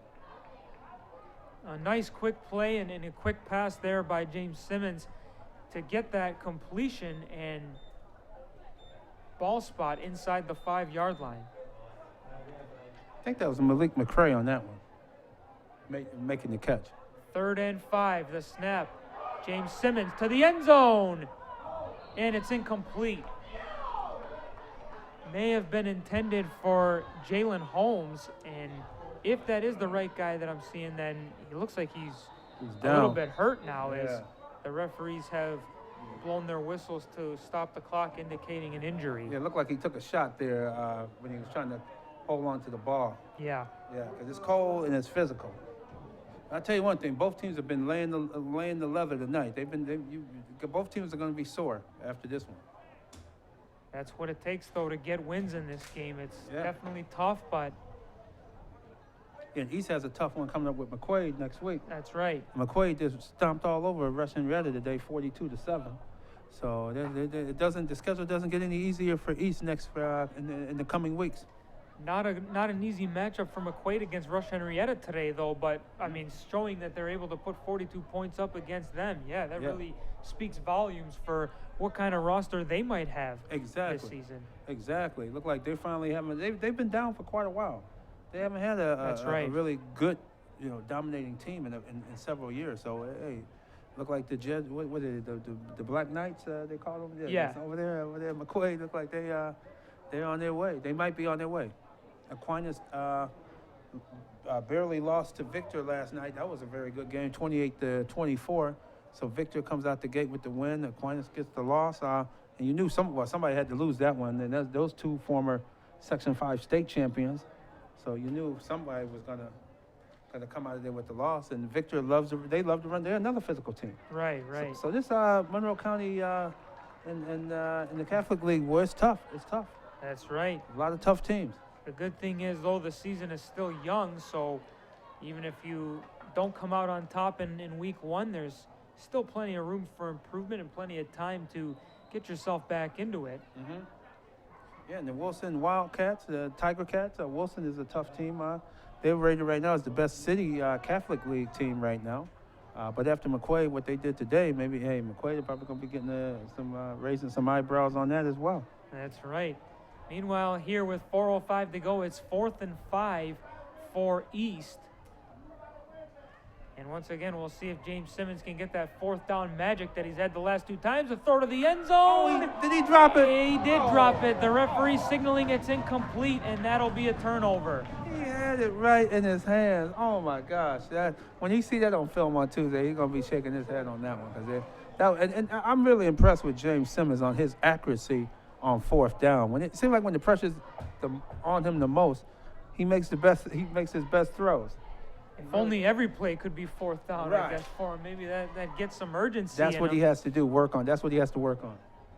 Is it safe to say on that particular play, George, that it was all the receiver's fault? Was that throw perfect by James Simmons? Oh, okay. It was perfect. And the receiver just bobbled it. And then he was hit by the defender. But he still had a chance to bring it down, and it just rolled out.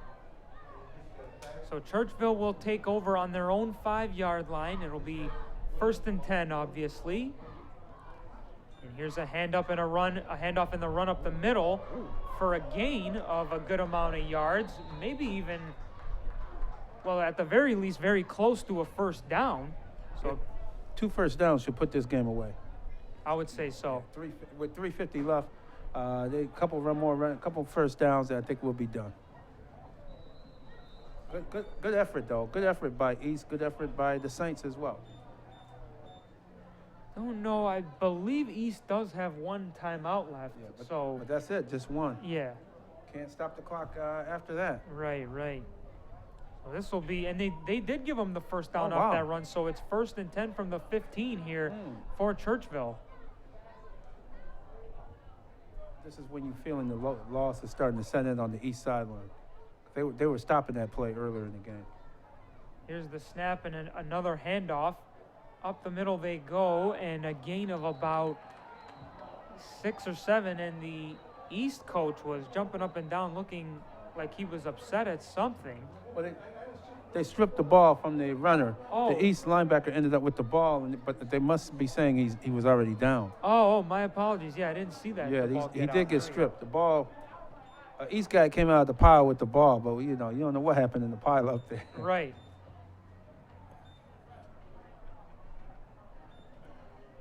So now it's just 2nd and 5 with 2:40 to go in the game. And we have a timeout here. It looks like timeout called by, I didn't see which side he was referring to, but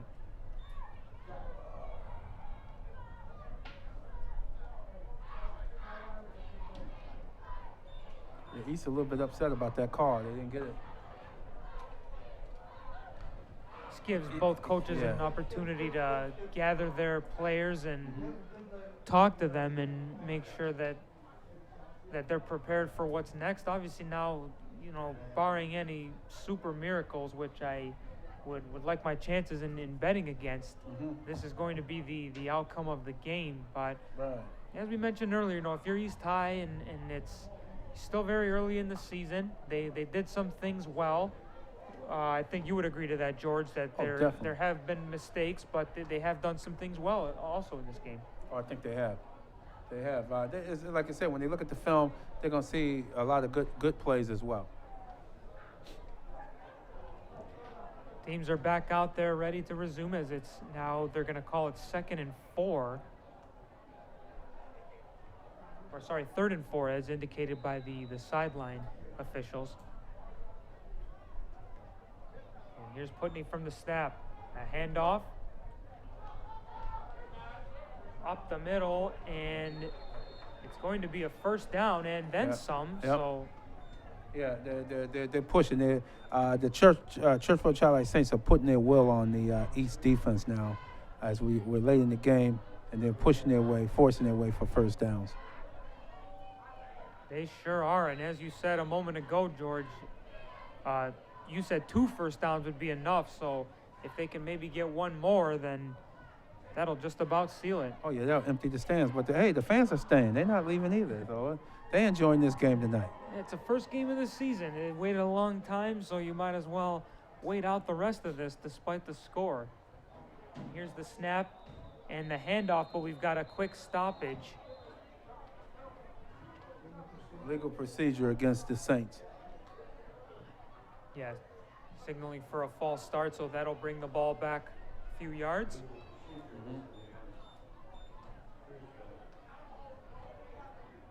2:07 to go in this fourth quarter. You can see, having a look at the Churchville sideline, the players are mingling, high-fiving each other, getting excited about starting the season 1-0, but obviously there's not a lot of time to rest on that because They got to get ready for next week as well. you got it. Still a ways You got to go. a holiday in here, so you don't get back until Tuesday. That's right. 1st and 15. Putney steps back and hands it off, and a good gain here by the Saints, and that's going to be just short of the first down, a gain of about 14 on that rush. Very nice run. So that'll be 2nd and inches for the Saints as we are approaching just over a minute to play in this fourth quarter. Yeah, 2nd down, hey, 3rd. Get the first down, as I was saying, Matt. Hey, that's all she wrote. If they get it here, then that's exactly what you had predicted. But yeah, it's getting to the point where they will probably start taking a knee and running it down that way. After they get the first down, because you still would be able to punt if they after 3rd. That's right. Let's see what they're going to do. Another handoff, and the handoff was to Tisdale, and he picks up the first down, and there it is. He's a big bruising back, that Tisdale, man. They got some bruising running backs on this Saints team here. They're gonna give the teams in Monroe County a challenge this year. They got themselves a squad. They got a senior. Whenever you see this many junior seniors together, they got themselves a squad. That's right. I think you'll see the kneel down now since Tisdale picked up the first down.